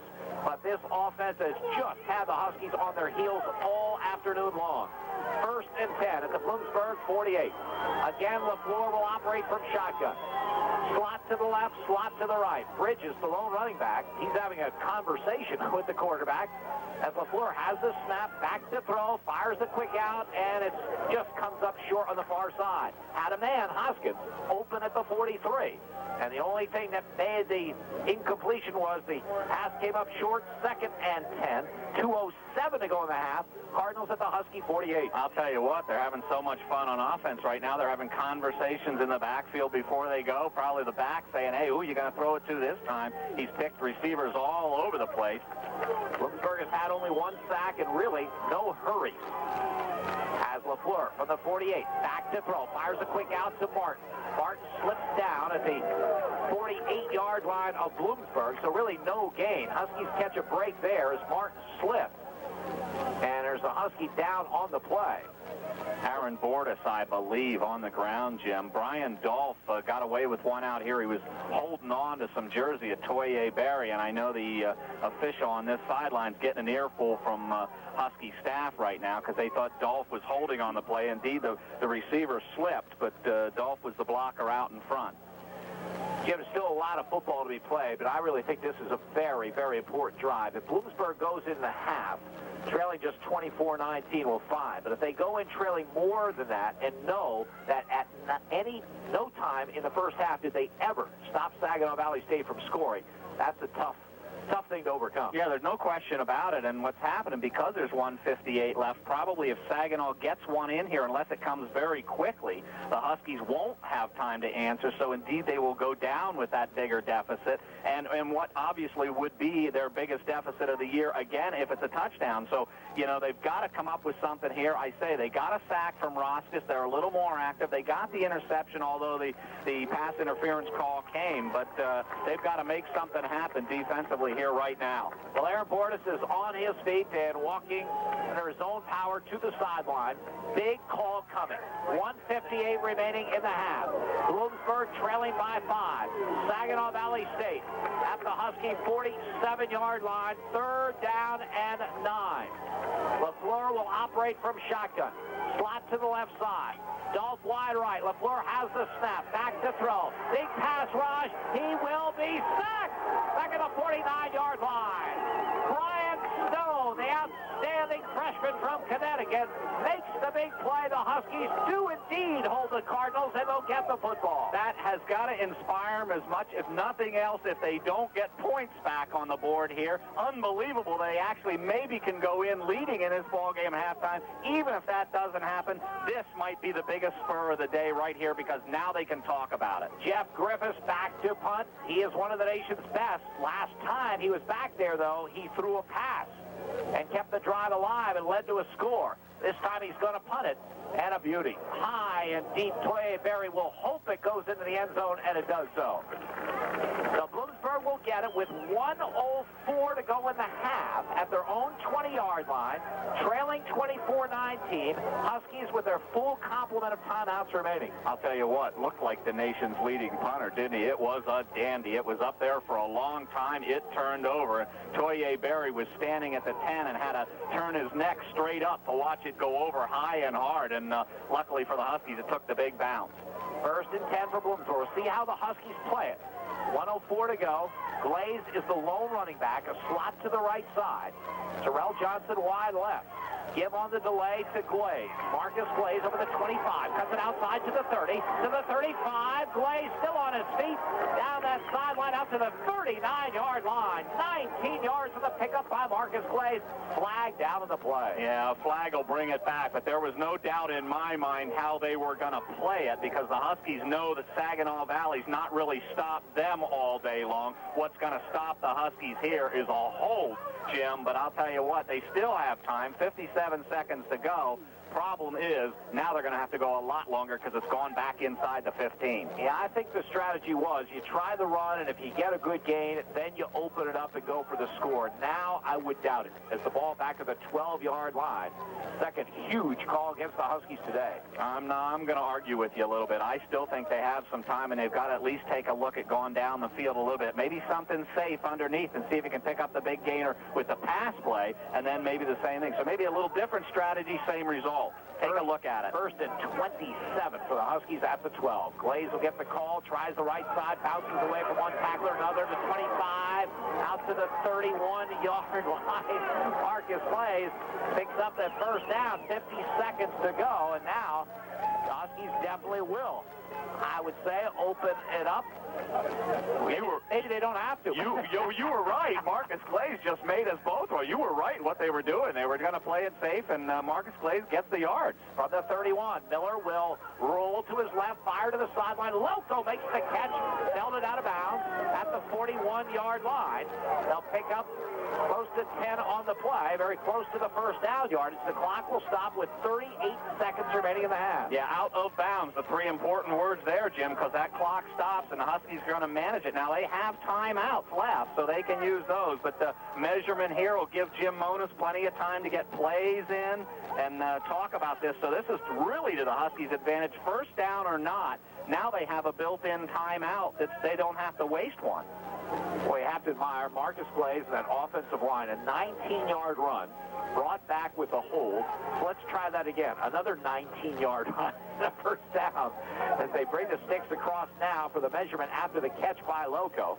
And I don't think this matters. It's 2nd down. It's just short, but I don't think it really matters. They've gotten plenty of time. They've had plenty of conversation now back to the top in the booth, and Jim Monos upstairs, the offensive coordinator. This was a wonderful timeout for him. The clock was stopped anyway because of the out of bounds, but now they've had time to talk about it. They may have 2-3 plays in there. You'll see them come right back to the line of scrimmage with the plays called already in this series. 2nd down, inches, the Huskies just over their 40-yard line. trailing 24-19. First round national playoff game, 16 teams with a chance at the national title playing in games across the country today. Northwood, Michigan is where Indiana, Pennsylvania is playing. The winner of that one will play the winner of this ball game. Second down call. Slot to the right side for Gion outside of Loco. Terrell Johnson is wide to the left. Eric Miller has the snap. Back to throw. Big pass rush. Shuffle pass ahead to Glaze. Breaks the tackle. Gets to the 46. Picks up the first down.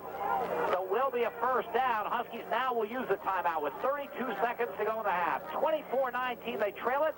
We'll be back in 30 seconds.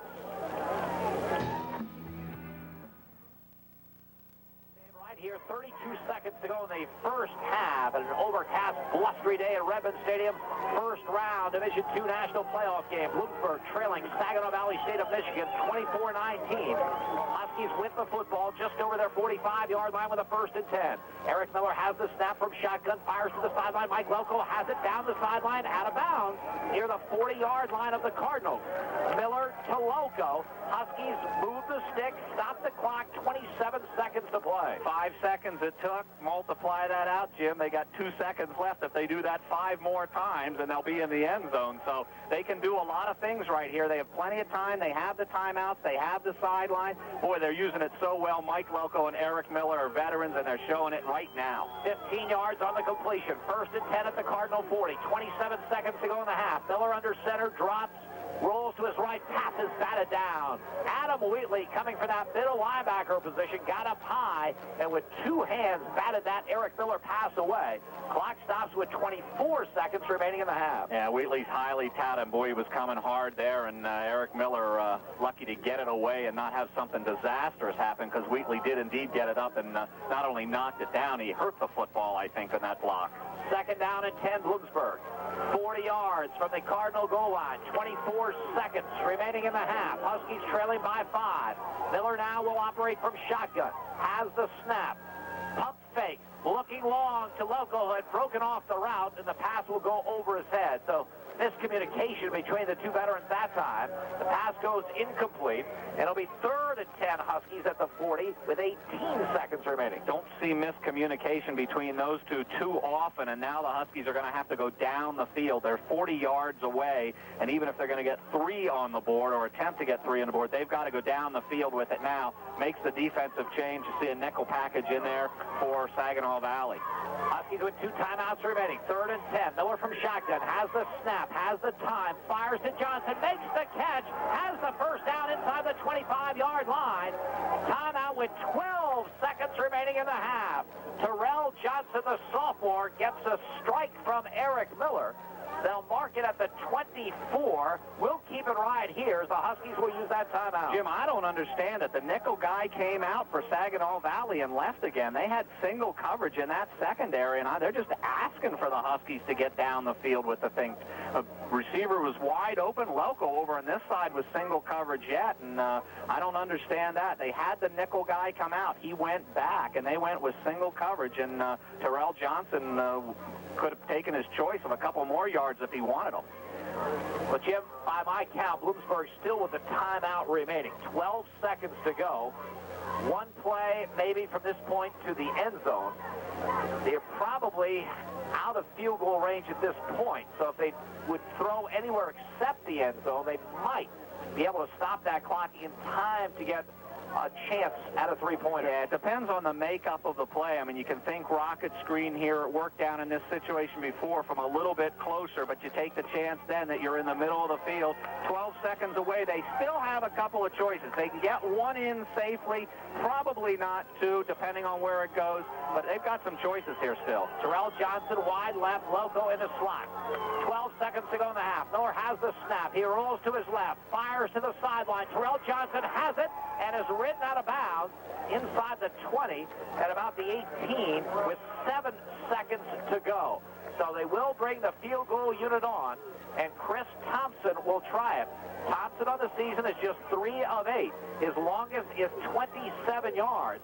So this would be the longest field goal of the season for Thompson, the junior from Manheim Central, if he can get it. The hold by Lelko will be at the 25, so it's a 35-yard field goal attempt. 7 seconds to go in the half.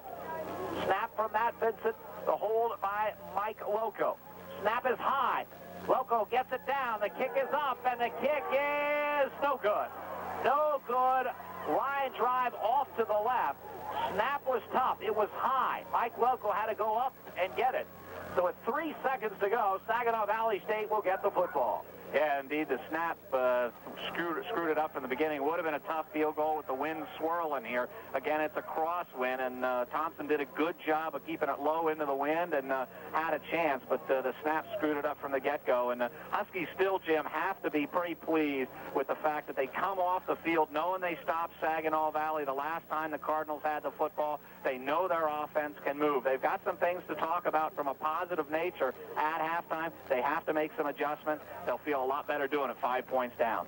As LaFleur will take a snap and go to a knee, and that will be it. The end of a very entertaining first half of football. The score, Saginaw Valley State 24, Bloomsburg University 19. Back with the first half scoring in 60 seconds.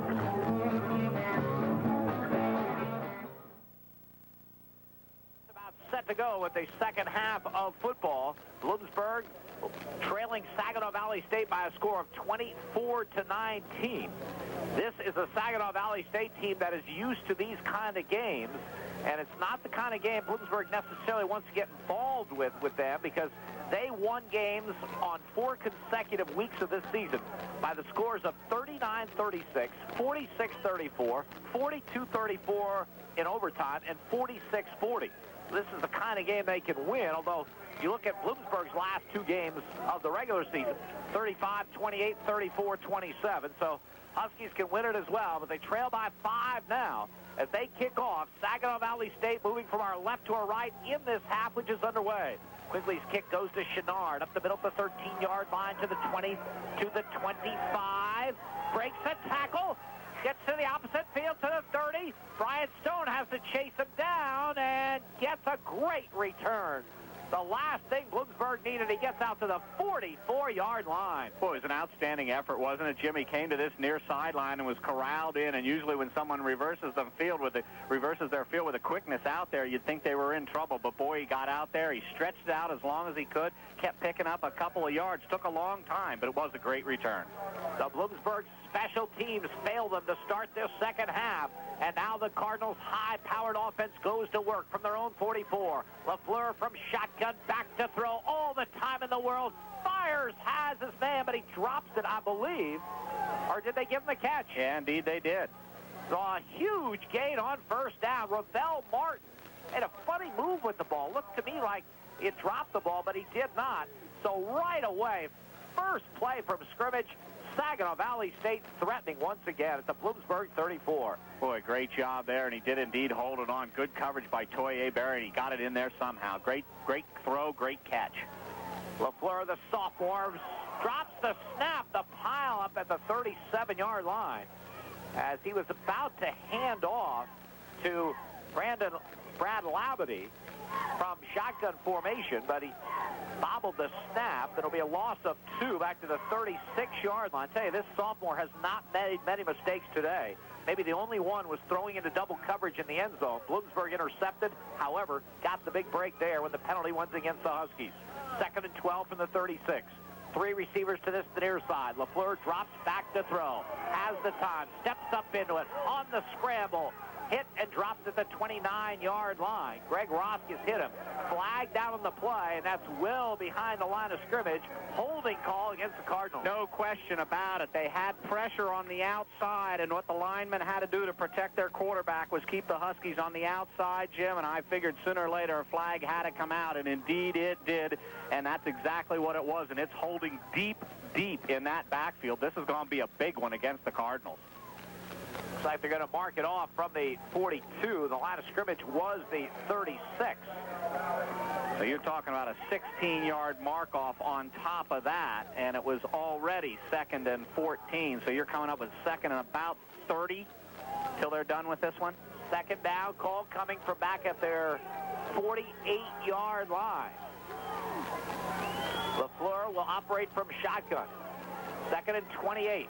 Back to throw. Steps away, rolls right, directing traffic. Sims in pursuit, incomplete. In fact, Brian Sims may have gotten a big paw on that pass and knocked it off target.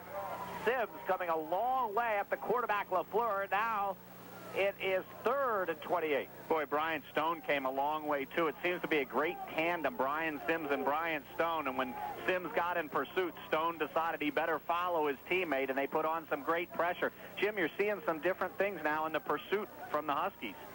I asked Brian Sims about the freshman Brian Stone last week. He said, you know, 3 years from now, I'm going to come and watch him win that Harlan Hill Trophy. That's what he thinks of the talent of this freshman from Connecticut. 3rd and long. LaFleur steps up into it. Pump fake. Now he's going to run. He's going to be hit. Fumbles the football, but the Cardinals get on it at the Bloomsburg 43-yard line. So Sims will pick up about, make that LaFleur will pick up about 9 on the scramble, and the punt team will come on. Bloomsburg will get the football. I'll tell you, despite the long pass on 1st down in the first play of this half, Jim, that was the best defensive stand by the Huskies in this ball game. Jeff Griffiths is back to punt for the Cardinals. And Toye Berry deep for Bloomsburg, standing at his 10. Griffiths a terrific punter. 51 on his only punt of the day. That kick will go up to the right side, and Toye Berry will have to let it roll, and it goes into the coffin corner at about the 7-yard line. Terrific effort. You know, sometimes punters who have good averages are just good for booming kicks. We saw that Griffiths could do that, but that is a very effective punt. Only 36 yards in the stats, but Bloomsburg will take over at their own 7-yard line with 12:45 to go in this 3rd quarter, and the Huskies trailing it 24-19. Yeah, it was an outstanding punt, and boy, that's a big weapon in a ball game like this. If you get an offense back there, not many mistakes by these offenses, but here's a place the Huskies definitely don't want to make one now. Marcus Glaze is the tailback in the I formation, slot to the near side of the field. The give is to Glaze. Looks for a little running room, and a little is all there is. He gets off the right side, gets close to the 10-yard line. Had that wrapped up with both arms. Marcus Glaze thinking what we were, Jim. Make sure that that football stays where it belongs. We've seen Saginaw Valley on this first series in the half put the ball on the ground twice, and you know it's cold out there, and they're coming out of the locker room a little stiff. Until they get loosened up, you got to play it a little safer. 2nd and 8, Bloomsburg from their own 9. Miller on a roll to throw to Johnson. Gets it at the 25. Cuts it outside to the 30. Turns the court to the 35, the 40. The 45 to midfield. Down the far sideline to the 40. Finally tripped up. Terrell Johnson catches the pass. Turns on the afterburners. Huge gain for the Huskies. Boy, a safe play to Terrell Johnson. The safe pass, they do it a lot. When he had that single coverage, he turned on his man, one man to catch him back there in the secondary for the Cardinals, and that was Demons Bryan. And I'll tell you what, he finally caught up with him, but not before Johnson makes a huge, huge play for the Huskies. 49 yards of the reception to Terrell Johnson. 1st and 10 Bloomsburg at the Saginaw Valley State 32-yard line. They give it to Marcus Glaze up the middle. Glaze gets a good search for that offensive line. Gets inside the 30, down close to the 27-yard line. Huskies in their first possession of the 2nd half, trailing 24-19. I'll tell you, they've been in them all season long. Saginaw Valley, Jim, looks very content to have a shootout. They've not changed much defensively. They've got man-to-man coverage in that secondary. They've stayed with it most of the day. The free safety kind of hanging out back there, and they're in the same set each time. Now, Darrell Williams is in the lineup for Bloomsburg as a wide receiver to the right side. Lelko wide left. Miller on play action, back to throw, looking long for Williams. He has it for a touchdown. Darrell Williams comes in for the first play of this game for him and grabs a touchdown pass 27 yards. Boy, absolutely perfectly thrown. All the defense came over here after Mike Lelko, as they have all season long. Is that a big call in this ball game or what? That kid's in the ball game and makes the catch. Great catch by Williams. He got behind the secondary. Eric Miller laid it right there. Bloomsburg has the lead, 25-24. The Huskies, who had an extra point kick blocked earlier, will now go for the 2-point conversion. Slot to the right side. Williams outside of Lelko. Eric Miller rolls right, wants to throw, fires to Williams, it's batted down. Devon's Bryant again. He foiled the Huskies in the first attempt, gets this one, but Bloomsburg has the lead. 11:20 to go, third quarter. Time out of the field. Bloomsburg 25, Saginaw Valley 24. We'll be back in 30 seconds.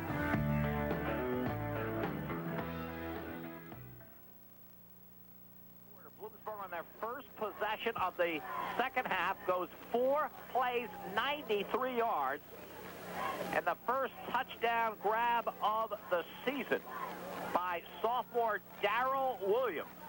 27 yards from Eric Miller. Huskies lead it by 1.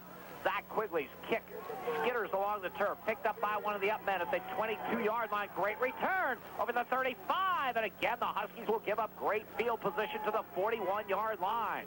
Keith Martinsky on the return. There is a flag down, and it's down inside the Saginaw Valley 30-yard line. Jason Noble getting up very slowly for Bloomsburg. Jim, to show you how big that Darrell Williams catch was for the touchdown, 2 catches for 31 yards this season coming into this ball game before that touchdown catch. He gets his 3rd reception of the season, and it goes 27 yards for a touchdown. I just wonder what the Huskies saw. I mean, it was obvious when Williams was coming in because it was the first time of the ball game. Terrell Johnson came out when they immediately go long to the youngster who makes the catch. This is a blocking penalty against Saginaw Valley State that'll bring them back to their own 14-yard line to start this possession. Bloomsburg's lead is 1. 11:10 to go, third quarter. Your defense all day long has been picked on. Here's a chance for him to really step up and make a big play. 3 receivers to this, the near side. LaFleur from shotgun has the snap, fires to the far side, incomplete. Miscommunication as he had a wide receiver, Alpine, coming in. The pass went out, 2nd and 10. And McAlpine turned over to the sideline, put his hands out like, what did I do wrong, or was it me that screwed it up? But right now, the Husky defense a little fired up. They've made 2 stops in a row, Jim, at the end of that first half, and now this first possession for Saginaw Valley in the second half. They're fired up a little bit. Here's a chance again where they can pin them deep. 2nd down and 10. Labadie is the lone running back behind LaFleur. Labadie gets the call, tries the left side, and not much doing. Maybe a yard of the play. Zach Myers, Harold Allen among the people in on the stop for the Huskies. Huskies used a lot of defensive players. That's been a tradition ever since the days of John Devlin here. And it's right at the 14, so it's going to be 3rd down and 10. You know, that a lot of player theory really works when you get to this point in the season. A lot of fresh people, particularly in the second half of a ball game. Big call, 3rd and 10. LaFleur from the 14, drops back to throw, looking, fires over the middle, has a man for first down. Lillard Martin over the 35 up to the 37-yard line. On target on the pass to Ravel Martin. Big gain, 17 yards on 3rd and 10, 1st and 10 for the Cardinals. Yeah, he had a lot of time, Jim, and when he stepped up into it, he had some people that had to free up eventually, and a good job by the offensive line of Saginaw Valley. We've not talked about him much today, but boy, they've given him some time to throw. When he gets it, he does that with it. 1st down and 10.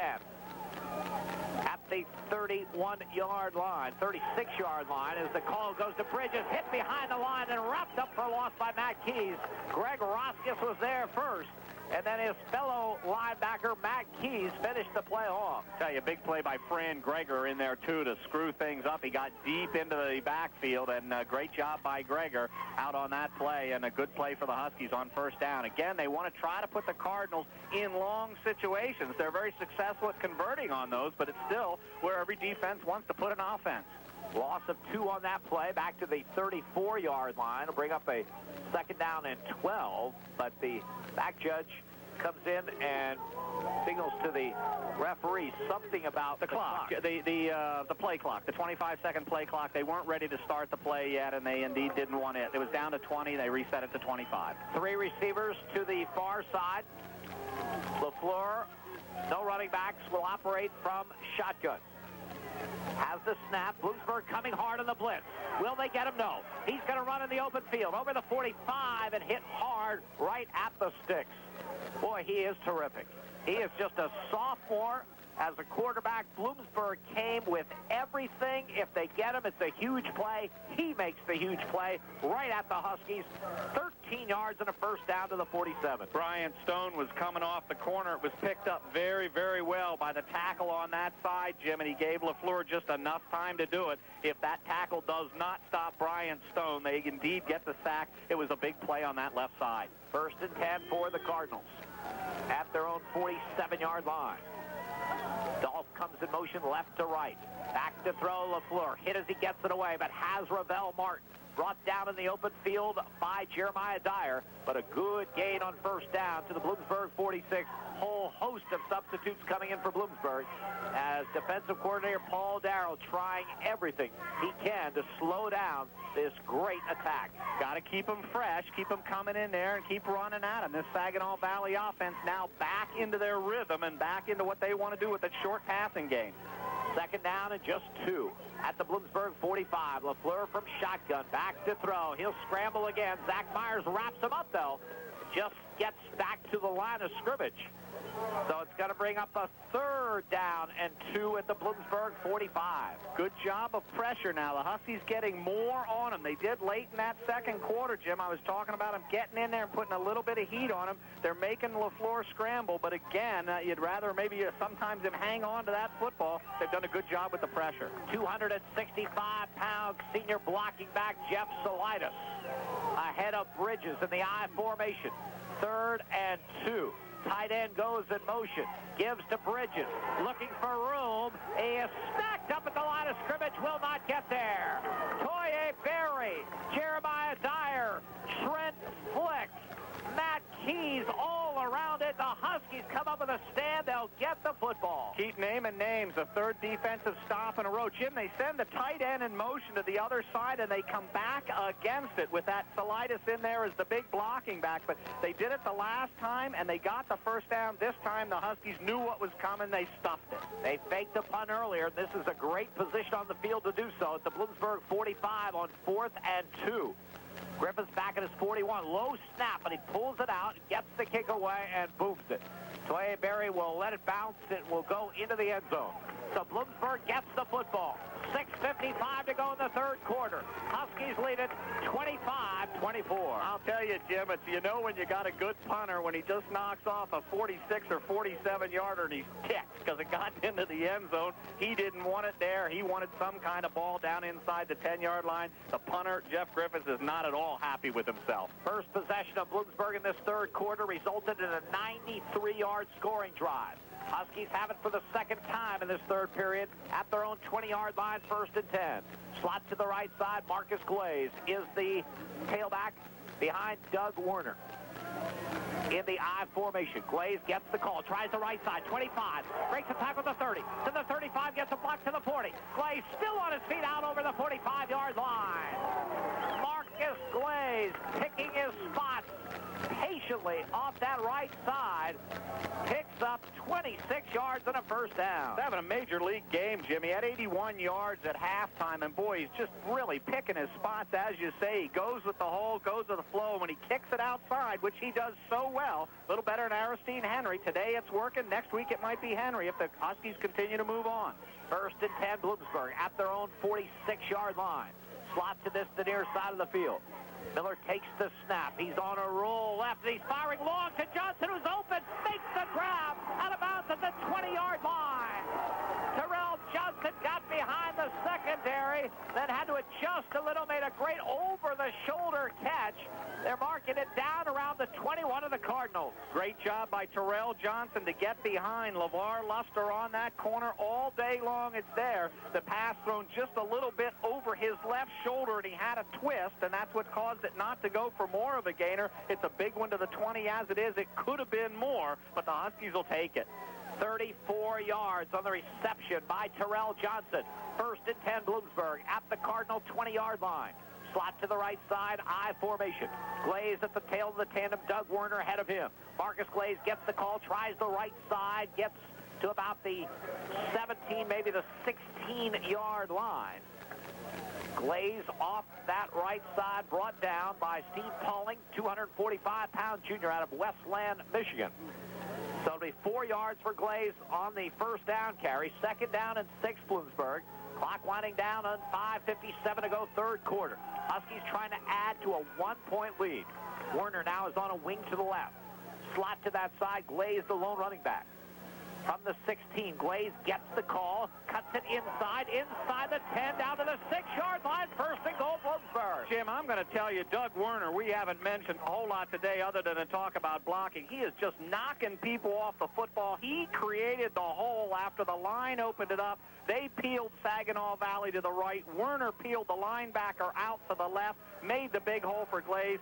2 outstanding blocks in a row for Werner. The Huskies are knocking inside the 10. First and goal, Bloomsburg at the 7-yard line of the Cardinals. Miller takes his snap. There's the shuffle pass inside the Glaze, inside the 5. Marcus Glaze battling toward the end zone and gets very, very close. They go to the shuffle pass from first and goal to 7, and Glaze almost gets into the end zone, just short of the goal line, second and goal. Double tights come into the ball game, Jim. You've seen this enough throughout the season. Alan Lextaylor and Brian Sullivan in that double tight set, so I think you can expect it on the shift. They'll set one way. Lextaylor will do the shift. Look for this play to go to the right side.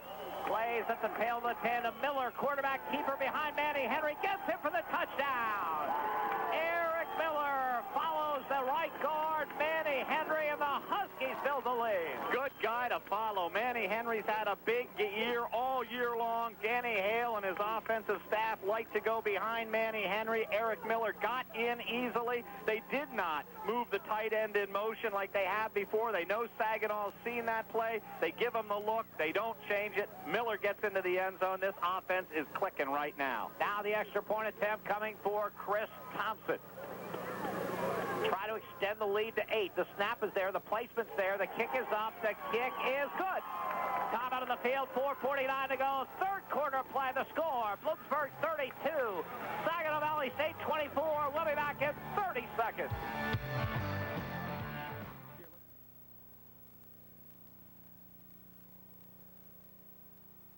To Redmond Stadium, Bloomsburg leading Saginaw Valley State 32-24.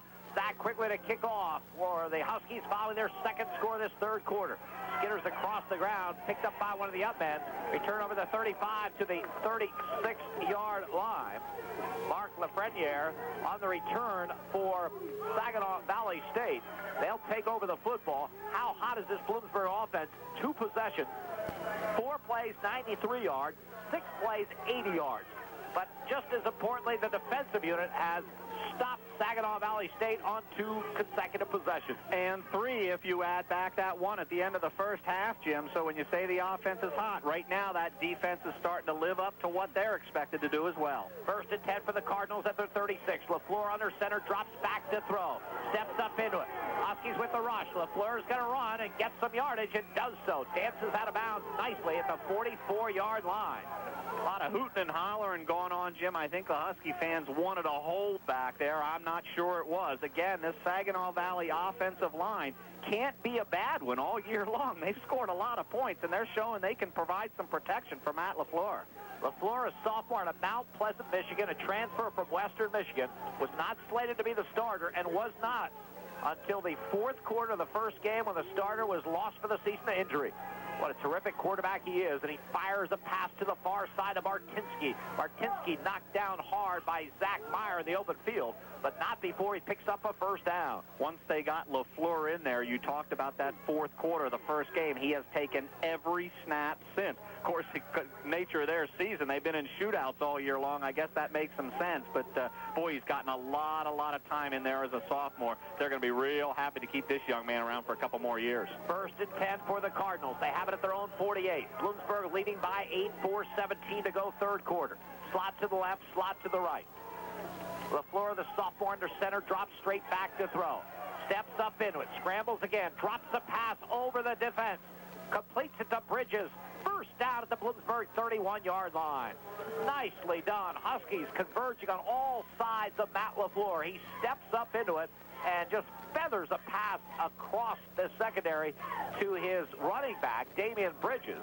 And they pick up 21 yards and a first down. Boy, feathers is the perfect description, James Doyle, because he had Greg Roskus coming up in his face, and all he did was dump it out over top of Roskus, and the running back had room to go. 3 receivers to this side, 2 to the far side. From shotgun, LaFleur back to throw. Fires behind his intended receiver, Bridges.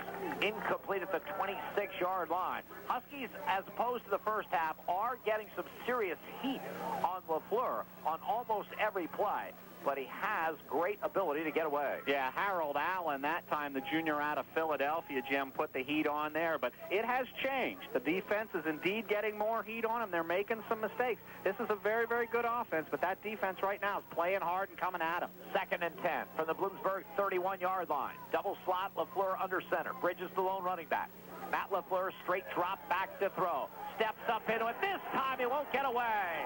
Brian Sims all over the quarterback, and he had help. Kevin Petrie there and Harold Allen there as well. The sack back to the 37-yard line. It'll bring up 3rd and 16. Pocket broke down, and it was Brian Sims that did the break, and he really came in hard from the left side over here, and when he came in, the lineman couldn't pick him up, and he buried LaFleur. Good job by the Huskies. 3rd down and 16. Big call.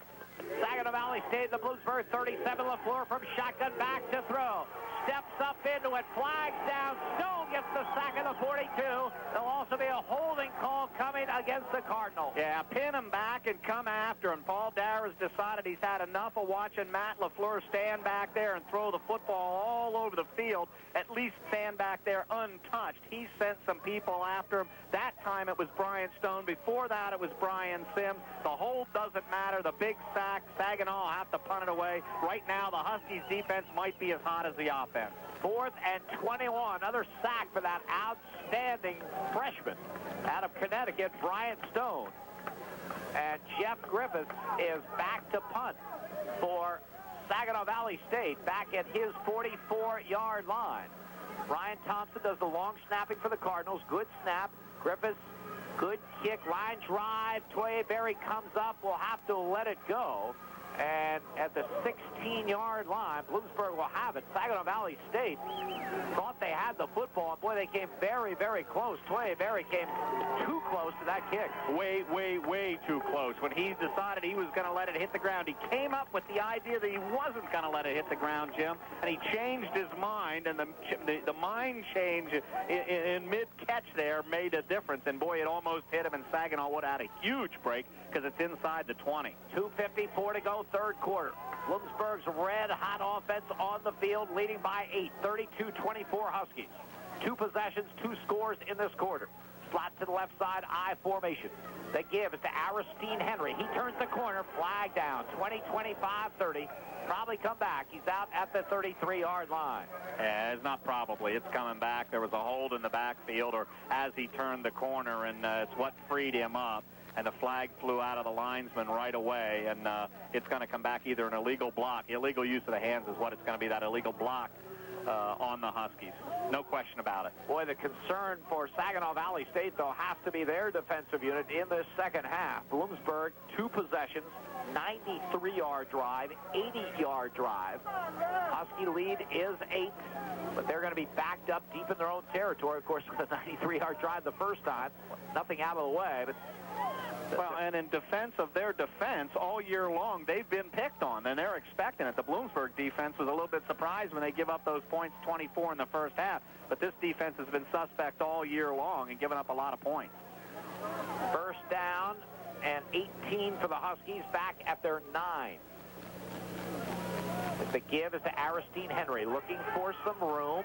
Breaks a tackle at the 15, gets to the 20, out to the 21-yard line. Nicely done by Aristine Henry.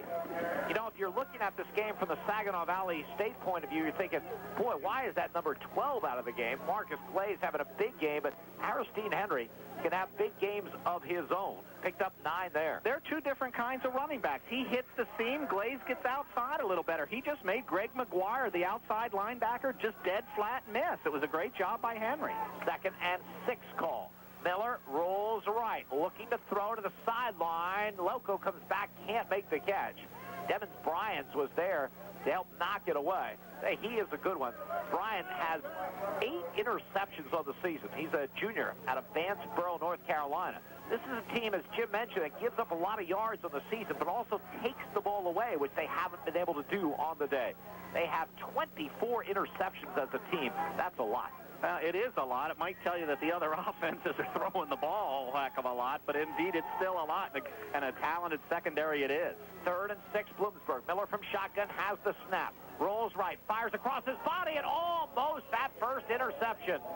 It is dropped by Mike Masick, who had it in his hands at the 29-yard line. Would have been one of those big turnaround plays in the game. The Huskies will have to punt it, but they'll be glad to do that rather than give up that interception. Yeah, they sure will. They're not happy about the punt, but boy, Masick had it in his hands longer than he didn't, I think, and he just dropped the football. Chenard, one of the top return men in the nation, is back there, anticipating the punt from Joe Dietrich. Beautiful catch. Beautiful kick. Chenard fair catches and then lets it go, and it will bounce to the 27-yard line. Terrific kick by Joe Dietrich, 52 yards altogether. Yeah, it was a dandy, and when Chenard came up again, coaches hate to see these punt returners let the football hit the ground. He came up, waved for the fair catch. He should have taken it, and I don't know why he changed his mind. Maybe the wind kicking it around a little bit for some reason, but it's to the Huskies' advantage. 1:55 remaining, 3rd quarter. Bloomsburg 32, Saginaw Valley State 24. Cardinals with the football, 1st and 10 at their 27. Matt LaFleur gives straight ahead to Bridges. He's hit hard and knocked down at the 30-yard line. Boy, Greg Roskis really bounced him around, and then Jim Lanigan finished him off. Roskis has had a terrific year for the Huskies. #1 tackler coming in, 15 tackles in the season for loss. 6 foot, 223-pound junior out of West Scranton. And that wasn't for loss, but it was as hard as any of them. And right there, they do the quick hitter with the lone back right next to the quarterback, hand them the ball, and go straight forward with it. 2nd and 6 from the 31. LaFleur from shotgun. Has plenty of time. Now it breaks down, and it'll be sacked back at the 26-yard line. Well, that is what they call a coverage sack. Jim Lanigan finally got him, but he had time originally. Couldn't find anything open. The loss will be back to the 27. It'll bring up 3rd and 10. Dropped the backers, dropped Keys, dropped Jeremiah Dyer. They helped out the secondary. Perfect coverage sack indeed. There was no one open. I was watching Brian Dolph on the play. He was covered by somebody. So was everybody else. Dolph has been quiet for quite a long time. He is in the slot to the left. LaFleur back to throw, looking, fires for Dolph, and he has it out the 44-yard line. Trent Flick on the tackle, but that terrific wide receiver who is one of the candidates for the Harlan Hill Trophy with 62 catches, 20 of them for scores coming in. Gets a big one there on 3rd and 8, 17 yards on the strike, 1st and 10. Huskies fans have watched Mike Lelko all season long, how tremendous he is. Dolph came in with 1 more catch in the season and 10 more touchdowns. That tells you what his numbers are like. From shotgun, LaFleur back to throw, fires to the sideline, has his man Alpine, and gets into Bloomsburg territory at the 47-yard line. So that offense for Saginaw Valley State in rhythm once again. It'll be a 2nd down and about 2 for the Cardinals in Bloomsburg territory. Time winding down here in the 3rd quarter. Now, the Huskies have bent a little bit in this 3rd quarter, but they have not given up a point, and it looks like they'll get out of the 3rd quarter unscathed if something big doesn't happen, if they even get this play off. And they'll not even attempt it as the clock will wind down. 3 quarters in the book in this NCAA Division II first-round playoff game. Bloomsburg 32, Saginaw Valley State 24. We'll be back in 30 seconds. Thank you very much, Dave. Right here at Redmond Stadium, we start the 4th quarter. Saginaw Valley State with the football in Bloomsburg territory. Huskies clinging to a 32-24 lead in this first round NCAA Division II playoff game. Cardinals move from our right to our left in this final period. 2nd down and 1. LaFleur under center, drops back to throw, fires over the middle, has Damian Bridges, the running back, and he gets the 1st down near the Bloomsburg 41-yard line. Jeremiah Dyer and Matt Keys make a sandwich of him at that point. With Brian Dolph, outstanding wide receiver for the Cardinals. Right now, battling a leg injury. He's limping very badly. Doesn't want to come off the field, but I think the Cardinal coaching staff calling for him to do just that. Well, I think it happened on the Trent Flick hit, Jim, on the one when we talked about Dolph Quiet, and then he made the catch. I think Trent Flick made him pay for it, and he's been hurt a little bit since that play. 1st and 10. 42 yards from the Bloomsburg goal line. LaFleur has the snap. Back to throw. Here comes the rush. Steps out of it beautifully. Still on his feet. Fires a pass at the last minute. Completes it, but for just a couple of yards. But what a great job by Matt LaFleur. Huskies did everything but sack him. Somehow he avoids the sack, gets the pass ahead for a couple of yards anyhow. To the 44. Yeah, that's for sure. Aaron Bordas had him, and it was the quarterback that made the play. LaFleur's why he went to Western Michigan first. He's a talented athlete. He got away from Bordas, made something out of nothing. It was a 3-yard pickup. The gain to the Bloomsburg 39-yard line. 2nd down and 7. Again, some problem with the clock. The back judge signals to the referee to start that 25-second clock. They've reset. Now, that's a signal between the referee and the booth, Jim, and I think the referee's given it, and the side judge comes and corrects them each time. Now, there's a mix-up. 2nd and 7 for the Bloomsburg 39. A fumble on the snap by LaFleur. He went down on one knee, so he will be down. Yeah, he did. No question about it. He went down and picked it up and then tried to make a play out of it, but the referee right there on it, and it'll go back to the 44. That's a loss of 5. Big break for Bloomsburg. 3rd down and 12. So our first huge play of this final quarter. Early on, Bloomsburg leading by 8. Saginaw Valley State at the Husky 44-yard line. 3rd and 12. 3 receivers to the right. LaFleur under center. Back to throw. Sets up the screen to Alpine in the middle of the field to the 40. To the 35. To the 30. Gets the first down. Beautiful play call by the Cardinals. LaFleur. They screen inside to the wide receiver, Alpine, and he picks up a first down at the Bloomsburg 28. Boy, beautifully designed. He came across to the inside, and that look at that rocket screen almost, and threw it inside. And boy, it was a beauty. It was set up. Big first down. It was a big 3rd down call for the Cardinals. Dolph, by the way, is back in there. One of 3 receivers to the right side. 1st and 10 from the 28. Inside handoff to Bridges. Bridges has room. Bridges has been really hit. He gets inside the 25 down to the 24-yard line. But they pick up good yardage on a 1st down running play. Just throw in a run every once in a while to keep the defense honest. They pick up 5, 2nd down and 5. Yeah, indeed. And they had the single receiver to this shy side of the field, the short side again, and the trips to the right side, and they've come back a lot of times with it. They mixed in a call there. The offensive play calling for Saginaw Valley has been very imaginative today. Slot left, slot right from the Bloomsburg 23-yard line. 2nd down and 5. LaFleur, quick drop back, fires a quick out to the far side, dropped by Hoskins. Pass a little bit low. Luke Murray on the coverage at the 20-yard line. It will be a 3rd and 5 for the Cardinals at the Husky 23.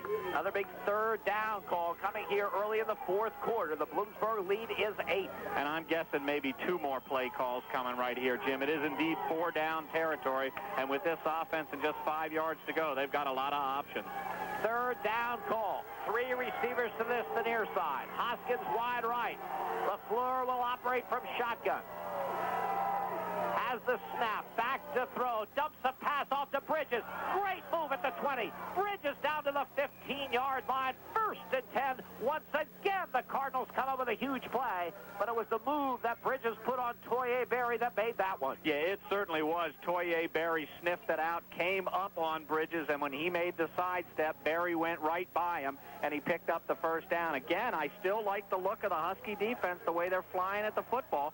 Saginaw Valley's a talented offense. They're still moving it, even as well as this defense is playing right now. 15 yards to the Bloomsburg goal line. The Huskies burn a timeout here. 12:03 to go in the football game. 32-24. Bloomsburg leads it. We'll be back in 30 seconds. Saginaw Valley State at the Bloomsburg 15-yard line. LaFleur back to throw, pump fake, looking for room. He'll be sacked back at the 17-yard line.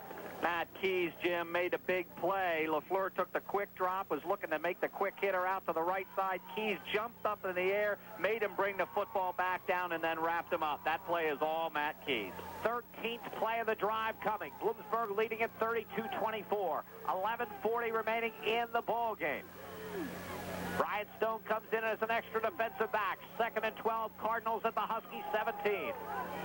Glavity, the lone running back. Double slot. LaFleur under center. Has the snap. Huskies coming hard. Gets the pass away to the far side. It's dropped. Dropped at the 14-yard line. Boy, Bloomsburg was really coming after LaFleur that time. He had to deliver in a hurry, which he did to Alpine, who could not hold. So here's another big third down call. The Cardinals have come up with some huge plays along the way.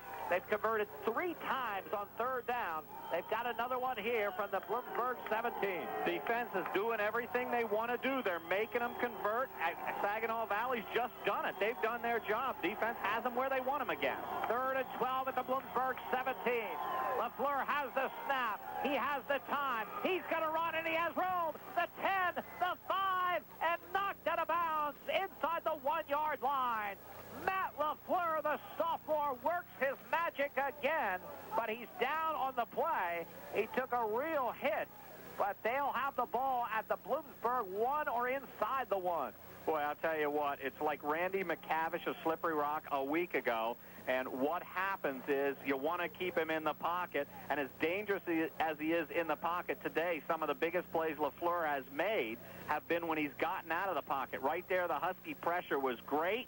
They had great coverage down the field. He had nowhere to go, and a play that was not designed to be that way indeed turns into a big gainer. But now for Saginaw Valley, the big news is that Matt LaFleur is down on the field. Jim, I thought there was a flag there someplace and out of bounds, and I don't know what it was. Certainly the officials, if nothing else, it was not a flag, but he picked it up and tossed it closer to the quarterback. Maybe it was something that flew off of LaFleur. The backup quarterback is a redshirt freshman from Temperance, Michigan, Scott Feldman, who has not taken a snap all season long. 6'1", 205-pounder. If there's an advantage to him being in the game now, if LaFleur indeed gets up, Saginaw Valley might have some time. They're probably going to run it. They're inside the 1. Jim, the yellow thing I was talking about still lying on the ground out here, and that's why I wondered what it was. But anyway, they'll run the football with LaFleur leaving, and he's leaving under his own power now, and that'll give him a chance to recoup if Saginaw can get it in here. This is one of the best drives we've seen by any team all season long. 4 third-down conversions. And no question about it, they've done it against the Husky defense that I think is playing pretty well right now. Bridges is the tailback. Solitis, the 265-pound, blocking back ahead of him. Bridges move. Huskies point. Then Bridges gets the ball and goes in for a touchdown.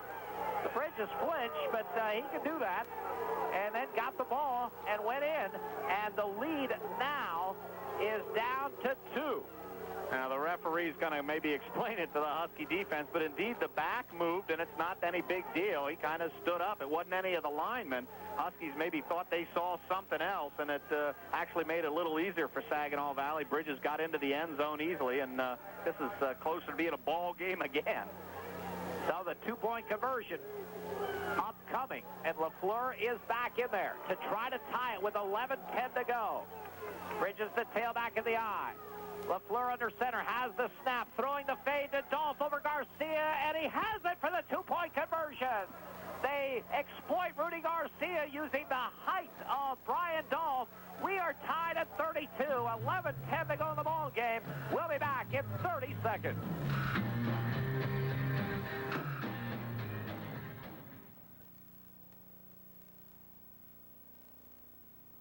Along the way, they've tied the score at 32. This little kick will go to the far side of the field. Brian Stone lets it go by him. Oh, he's in trouble back at the 4-yard line, and he tries to get out of there. He gets a few yards, but the Huskies are going to be in a deep, deep hole to start this drive. Tricky bounce to play. Stone let it go. It's not a punt. You have to go get it. And Now Bloomsburg will have to go a long way with the score tied at 32, and momentum, which has been all over this field today on both sides, clearly in the side of the Cardinals. It may be because of that long drive. Again, this offense hasn't been out there in a while. Again, in this cold weather, you worry about them getting a little tight on the sidelines. We'll see. 1st and 10 for Bloomsburg at the 14-yard line. Aristine Henry is the tailback in the eye, has the call off the right side, has some running room out to the 20, and Aristine Henry to the 25, to the 26. 1st and 10, Bloomsburg. Takes care of that deep hole that they were in a real hurry. Some nice blocking out in front. Jamison McLaughlin, the fullback, leading the way. It was an outstanding job. And again, the Huskies continue to switch these tailbacks back and forth. It's Aristine Henry's turn, and he does a great job of getting the Huskies a little bit of breathing room. 1st and 10 on the 12-yard run by Henry. Bloomsburg at their 26-yard line. Miller gives the ball to Henry again, tries to sweep the left side, looking for some running room, gets out to the 30, to the 32-yard line. Again, a solid gain on 1st down, making the stop for Saginaw Valley State. Ed Attar, 5'11", 215-pound sophomore out of Troy, Michigan. 6 yards on that carry, 2nd down and 4, Bloomsburg. Again, the Huskies offense has been on the sideline for a long time, but now's their turn to answer. We've expected a shootout, and we're at exactly that, 32-32. Huskies right now trying to answer the Cardinal score. Jamison McLaughlin ahead of Aristine Henry in the I formation, a slot to the right side. Cardinals showing blitz. They're coming as the call goes to Henry off the left side. Over the 40, to the 45-yard line. Huskies moving away from that blitz. Aristine Henry with a burst to the outside, picks up 13 yards and a Bloomsburg 1st down. Jimmy cuts it out, and when he comes back inside the seam, his cutback ability, a little more reminiscent of Irvin Sigler. I talked about it again. Marcus Glaze probably takes that to the outside and picks up maybe just as much yardage on the outside. Henry kicks it back against the defense in the flow. Big gainer. 1st and 10, Bloomsburg at their 45. Miller gives on a draw play to Henry, looking for some running room. This time, not much there. Gets a yard, maybe 2 on the play. This game has been played mostly in the overcast, but the bright sunshine has now come out here at Redmond Stadium with 9:18 to go in this football game. And the Huskies with the football at their own 46-yard line, facing a 2nd down and 9. The score is tied at 32. Mike Loco wide to the right. Terrell Johnson wide left. Miller takes the snap, back to throw, big pass rush. He'll have to fire it behind the tight end, Brian Sullivan. A dangerous throw. Eric Miller was under duress as Adam Wheatley, that outstanding middle linebacker, was coming hard at him. And John Cava, a 6', 220-pound freshman, if he is paying attention, it hit him right in the right shoulder pad. He was concerned only about the receiver, tight end Brian Sullivan. Had he been looking, probably could have made the easy interception. Very, very dangerous throw. First time in this half, Jim, we've seen any pressure out of Saginaw Valley on Eric Miller. Huge call coming. 3rd and 9, Bloomsburg at their own 46. 8:54 to go with the game tied. Miller from shotgun has the snap, has some time. Now it's breaking down. Fires going high, incomplete. Tremendous attempt by Rocco Forgione, but even better attempt defensively by John Myshak, the free safety for Saginaw Valley State. That is a huge play because now the Cardinals' red-hot offense is going to get the football with the score tied at 32 and 8:48 to go. They could put away a lot of this 4th quarter. Yeah, the pass and the 1st down was there to Forgione, but Myshak made the big hit. Joe Dietrich's kicked.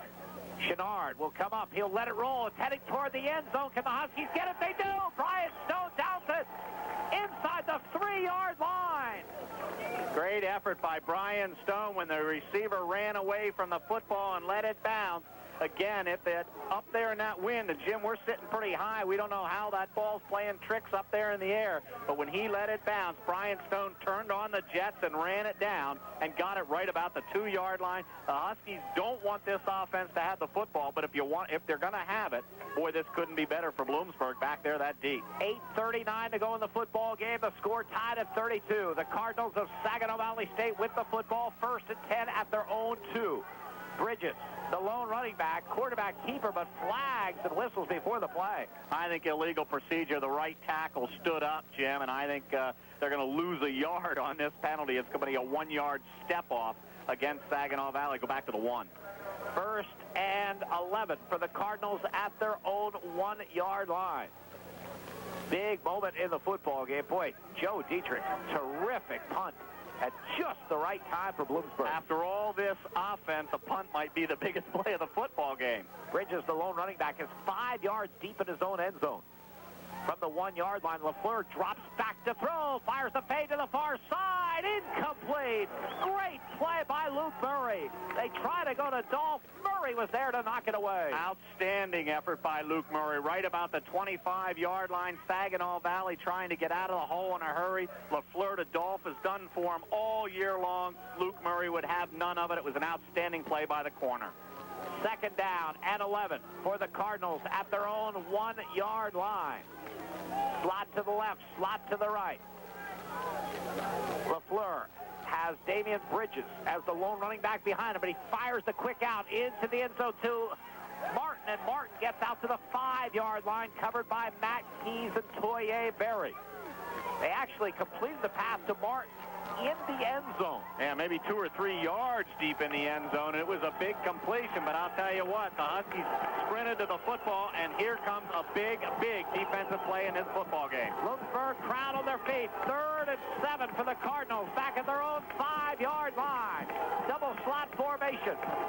LaFleur has the snap, back to throw, fires, great catch at the 14-yard line. Hoskins, a tremendous grab, and they keep the football. Jim lost his feet. They went out from under him. He was down on the ground and stuck his mitts up and got him on that football, and it was a huge catch, because if he doesn't make it, they have to punt the football from their own end zone. As it is, the Cardinals have life again. This offense is incredible. 5 consecutive conversions on 3rd down for this team. And now they will burn a timeout. 7:42 to go in the football game, and what a game it is. Bloomsburg 32, Saginaw Valley State 32. We'll be back in 30 seconds. State 1st and 10 at their own 14-yard line following their timeout. Matt LaFleur back to throw. Here comes the rush. He usually gets away, and he does this time, and he fires downfield, incomplete. Boy, is he a tough man to sack. Yes, Bloomsburg coming with everybody, and the sophomore just has that knack. 2nd and 10 for the 14-yard line. Saginaw Valley State has an incredible streak going now. They have converted on 5 consecutive 3rd down plays, and the shortest distance was 5 yards in those conversions. They've been impressive. The big play by Hoskins on the last catch was the one that kept it going. He was on his back on the ground when he caught the football. 2nd and 10 from their own 14-yard line. LaFleur has the snap, back to throw, fires a quick out, and it's behind his receiver, Travis Alpine, and incomplete. So here comes another one. 3rd and 10 at the 14-yard line. LaFleur seeing if he can work that magic again, and Bloomsburg's defense trying to come up with a big play. Jim, this has been an absolutely outstanding football game. The Bloomsburg defense playing well, and Matt LaFleur and his offense playing very well. This is what it's supposed to be about in the playoffs. Another big play. 3rd and 10, Cardinals at their own 14. Slot to the left, slot to the right. LaFleur under center has the snap, back to throw, fires over the middle, has Dolph. He's hit hard by Trent Flick in the open field. I don't think he made it. He did not. Big hit by Flick, and they're going to have to punt the football away. The defense is held. Great play by Flick. They kept the receivers inside the zone, if you will, and the zone happened to be that 10-yard pad. Great job by Flick. They come up 2 yards short of the 1st down. The 4-year player from Central Columbia has made some big plays. He's never made a bigger one. Trent Flick, great tackle in the open field. 4th and 2 for the Cardinals at their 22-yard line. Griffiths back to punt. The snap is a good one. He gets the kick away. Toye Berry will field it at the Bloomsburg 44-yard line. Toye Berry to midfield. Toye Berry extends his body, gets to the 46, but a flag flies into the pile. Oh, my, Jim, the Huskies could not have asked for more. and wait and see what the flag is. But they have great field position. This would be a shame if the penalty's coming at them because they're in Saginaw Valley territory. A face mask against Saginaw, Jim. It's going to be even better field position. Berry on the punt return to the 46-yard line. I have to believe this will be the 5-yard variety because it wasn't even blatant enough for us to see it. Well, it's still good for the Huskies because Toye Berry got it to the 46. They'll mark it off to the 41. Bloomsburg with 6:40 to go in this game, tie ball game. Can't ask for more than the 41-yard line of the other team. Score tied at 32. Bloomsburg at the Cardinal 41. As the give is to Marcus Glaze, is the tailback of the eye. Breaks one tackle, breaks another. Inside the 35, down to the 30-yard line. Jim, that was as good a run as you're going to see in this season. He juked and jived to the left, came back to the right, and turned it up the field, made a first down out of something that didn't look like it was going to be 2 yards. These two running backs, Aristine Henry and Marcus Glaze, while Glaze has had more yardage, they both have had a real solid day. What a talented pair of running backs they are. 1st and 10 Bloomsburg at the 30-yard line of Saginaw Valley State. I formation, the call goes to Doug Werner, the fullback, his first carry of the day, and he will go straight ahead and pick up about 4 to the 26. How about that one? With just over 6 minutes to go in the ball game, they say to the fullback, hey, you blocked well all day long. How about giving you a call? Good mix-up, and it keeps Saginaw Valley off guard a little bit. Now they know they've got to watch somebody else, or at least think about it, and that's what you want those defenses doing. It's doing a lot of thinking out there and not so much tackling. 2nd down and 6 Bloomsburg at the Saginaw Valley State 26-yard line. Loco wide left. Terrell Johnson wide right. Eric Miller under center. Long count. Has the snap. Back to throw. Looking long for Terrell Johnson in the end zone. Makes the grab for the touchdown. Terrell Johnson over the shoulder catch. The Huskies have the lead. Jim, what they do is they just suck you in. They get Marcus Glaze on first down. They go back to Werner, the fullback, his first carry of the ball game to suck the defense in. Saginaw Valley bid on the play action. Terrell Johnson got a step and a half on the corner, and he was gone. Eric Miller lays it in there perfectly. Big, big extra point coming. 38-32 is the Bloomsburg advantage. Chris Thompson will attempt the extra point out of the hold of Mike Loco. Matt Vincent does the long snapping. Snap is there, placement's there, kick is up, and the kick is good. Time out of the field, 5:38 to play. Bloomsburg 39, Saginaw Valley State 32. We'll be back in 30 seconds.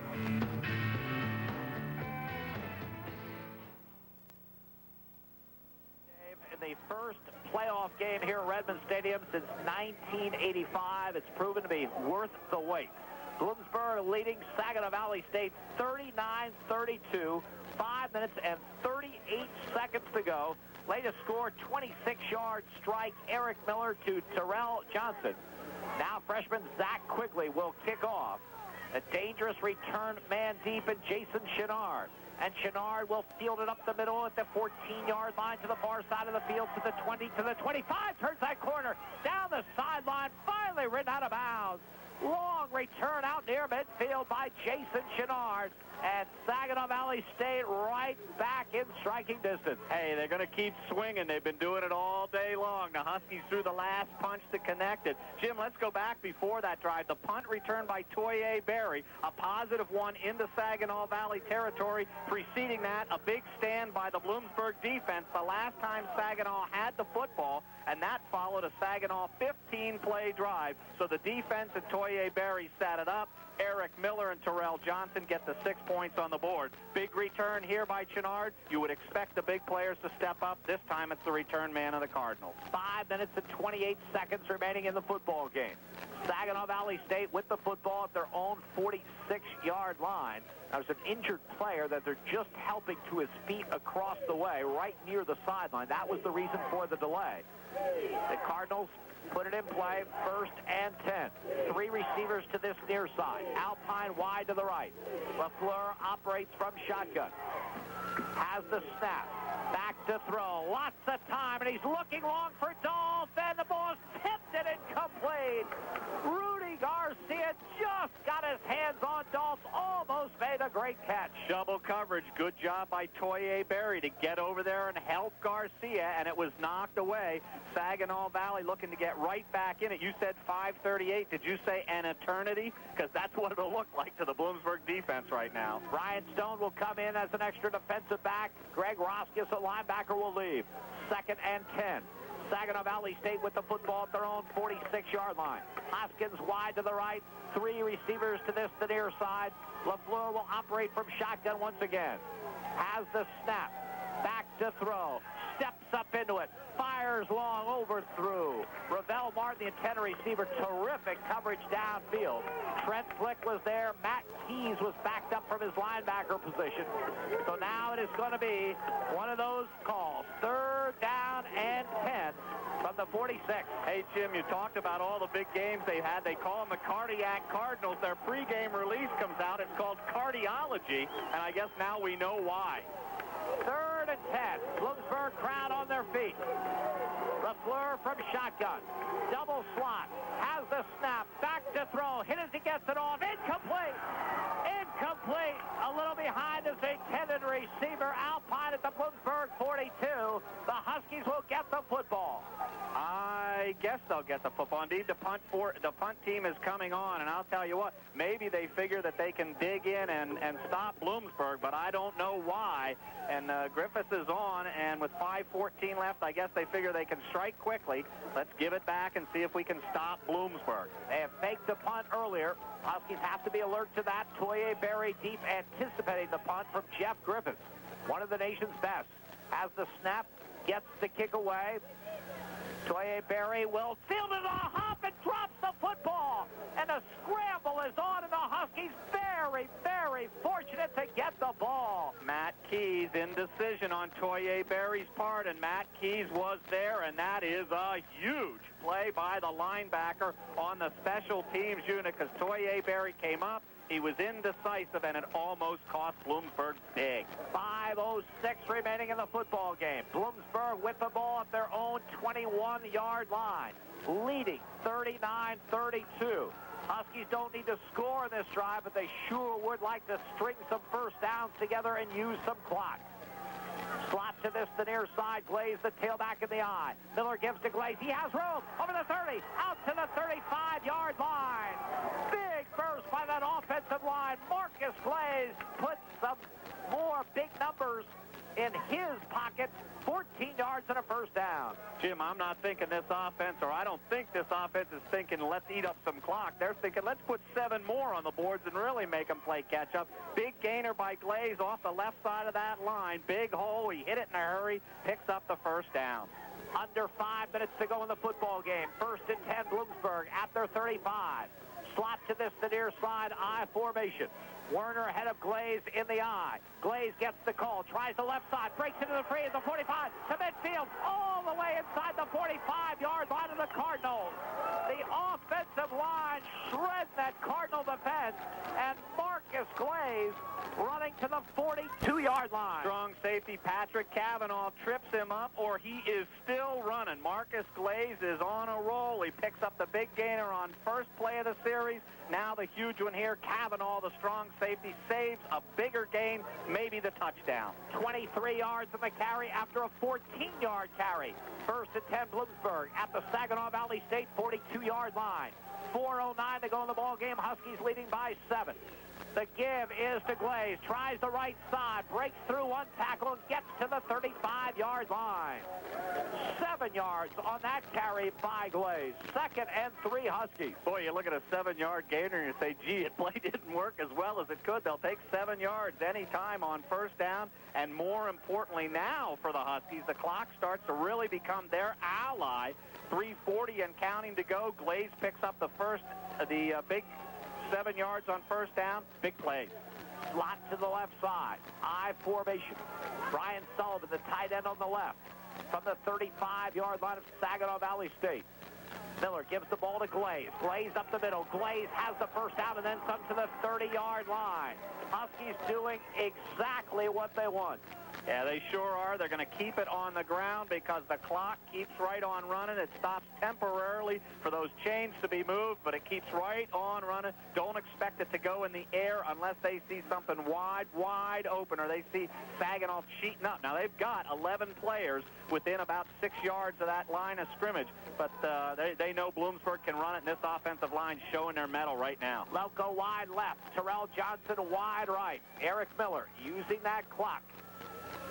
Long count. Gives the ball to Doug Werner. Werner straight ahead. Inside the 30. Picks up a couple to the 28-yard line. Second down and 8. Saginaw Valley State with 2 timeouts remaining. They'll have to think about using them soon. Clock winding down. 2:40 to go in the football game. Bloomsburg that close to advancing into the national playoffs as the referee stops again and looks up at that 25-second clock. They've had some problems with that during the course of the day. They haven't set. Once again, Huskies at the 27-yard line. Second down and 8 in Saginaw Valley State territory. And they're coming out more quickly than you might think, Jim. There's 16 seconds still left on that play clock, so they have some time. Eric Miller's now in no hurry. Now inside of 10. Now he'll look to make the play call. Loco wide left. Glazed at the tail of the tandem for the 27. Miller fakes, handoff, keeps the football, gets outside left, and gets to the 23-yard line, and more importantly, stays in bounds. I don't know if the Huskies have used that all season long. Eric Miller, a designed run, and will pick up about 5, so it's third down and 3 with under 2 minutes to go in the ball game. This is a big play. They want to hang on to the football. They've been content to eat clock, but here comes a big play in the football game because the Huskies don't want to give it back. They'd like 7, but they want to keep running this clock. Big offensive play right here. Third and 3 at the 23. Lex Taylor blocking back to the left side. They'll go to that side with Glaze on the carry, but Glaze is hit and will not get the sticks. Tremendous defensive work by the Cardinals. Looked like number 56, Mike Masick, who made the stop.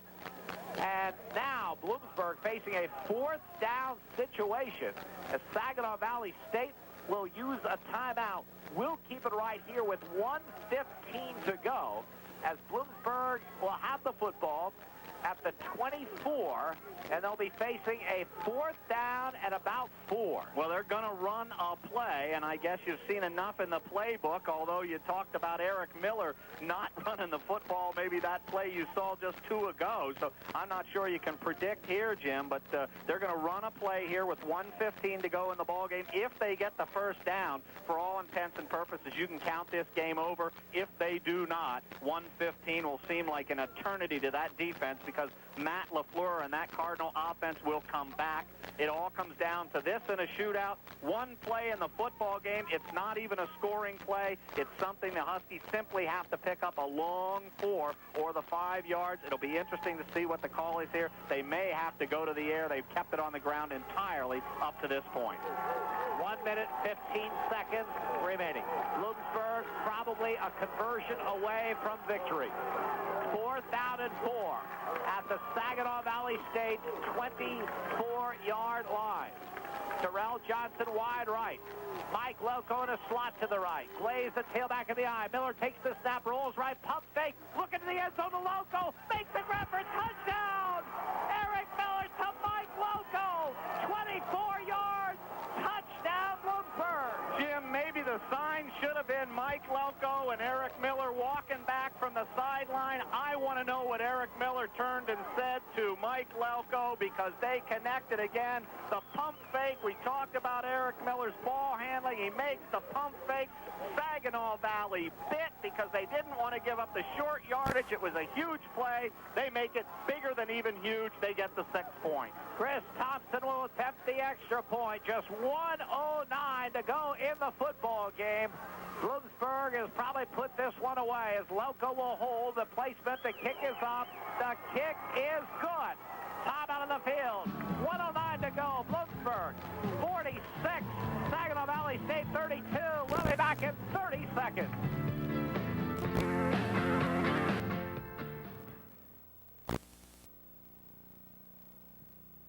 Dave, and that game will be right here at Redmond Stadium next Saturday, barring any miracle finish by Saginaw Valley State. There's 1:09 to go. Bloomsburg leads the Cardinals 46-32. The last score, a 4th and 4 touchdown pass of 24 yards. Eric Miller to Mike Loco. Dangerous, deep man. I doubt whether they'll kick to him. Quigley kicks along the turf, skitters along, fielded by one of the out men, dropped Chenard. The wide man does get the ball, hit and dropped at the 25-yard line. Eric Steffen, the redshirt freshman from Southern Columbia, makes the tackle in the open field of Chenard.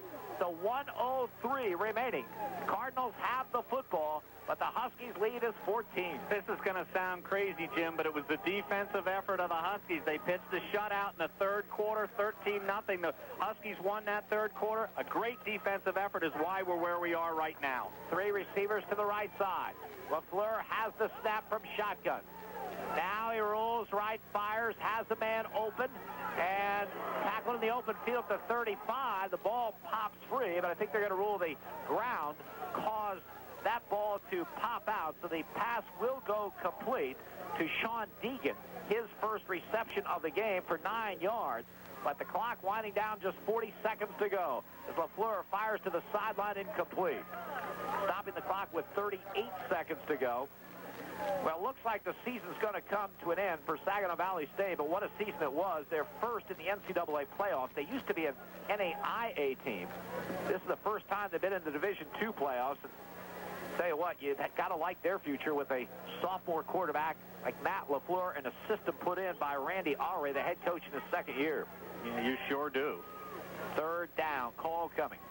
LaFleur has the snap, fires to the sideline. Hoskin makes the grab for a 1st down and stops the clock as he gets out to the 44-yard line, stopping the clock with 34 seconds to go.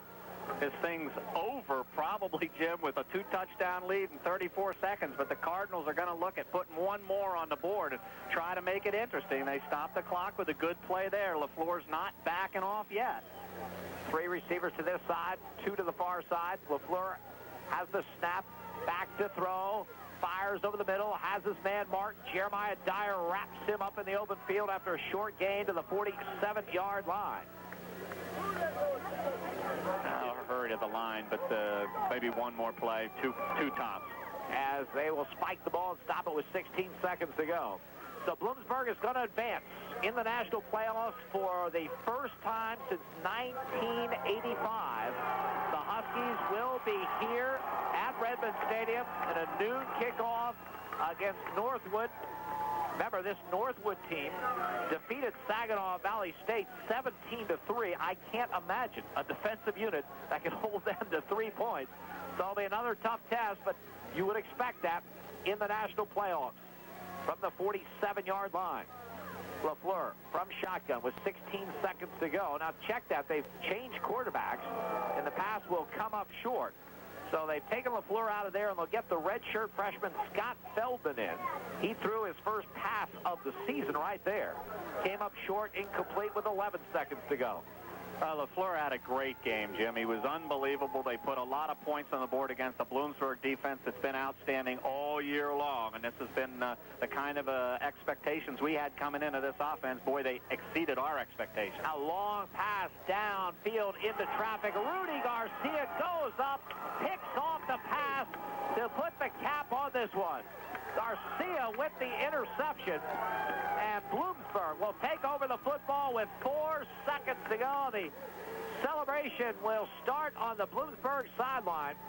Huskies are going to win for the 10th time this season and advance into the 2nd round of the national playoffs. 16 teams started today with a chance at the national title. Only 8 remain at the end of the day. Bloomsburg will be one of the 8. I'll tell you, Jim, they've got great effort going here. They put it together. You talked about the first home playoff game in the NCAA for the Huskies since 1985. Also, the first NCAA playoff win since 1985. Marcus Glaze will back up to the 4-yard line for protection as Eric Miller takes the knee, and that will do it. The Huskies of Bloomsburg are on their way to the 2nd round of the national playoffs. The final, Bloomsburg 46, Saginaw Valley State 32. We'll be back with the scoring and statistics in 60 seconds.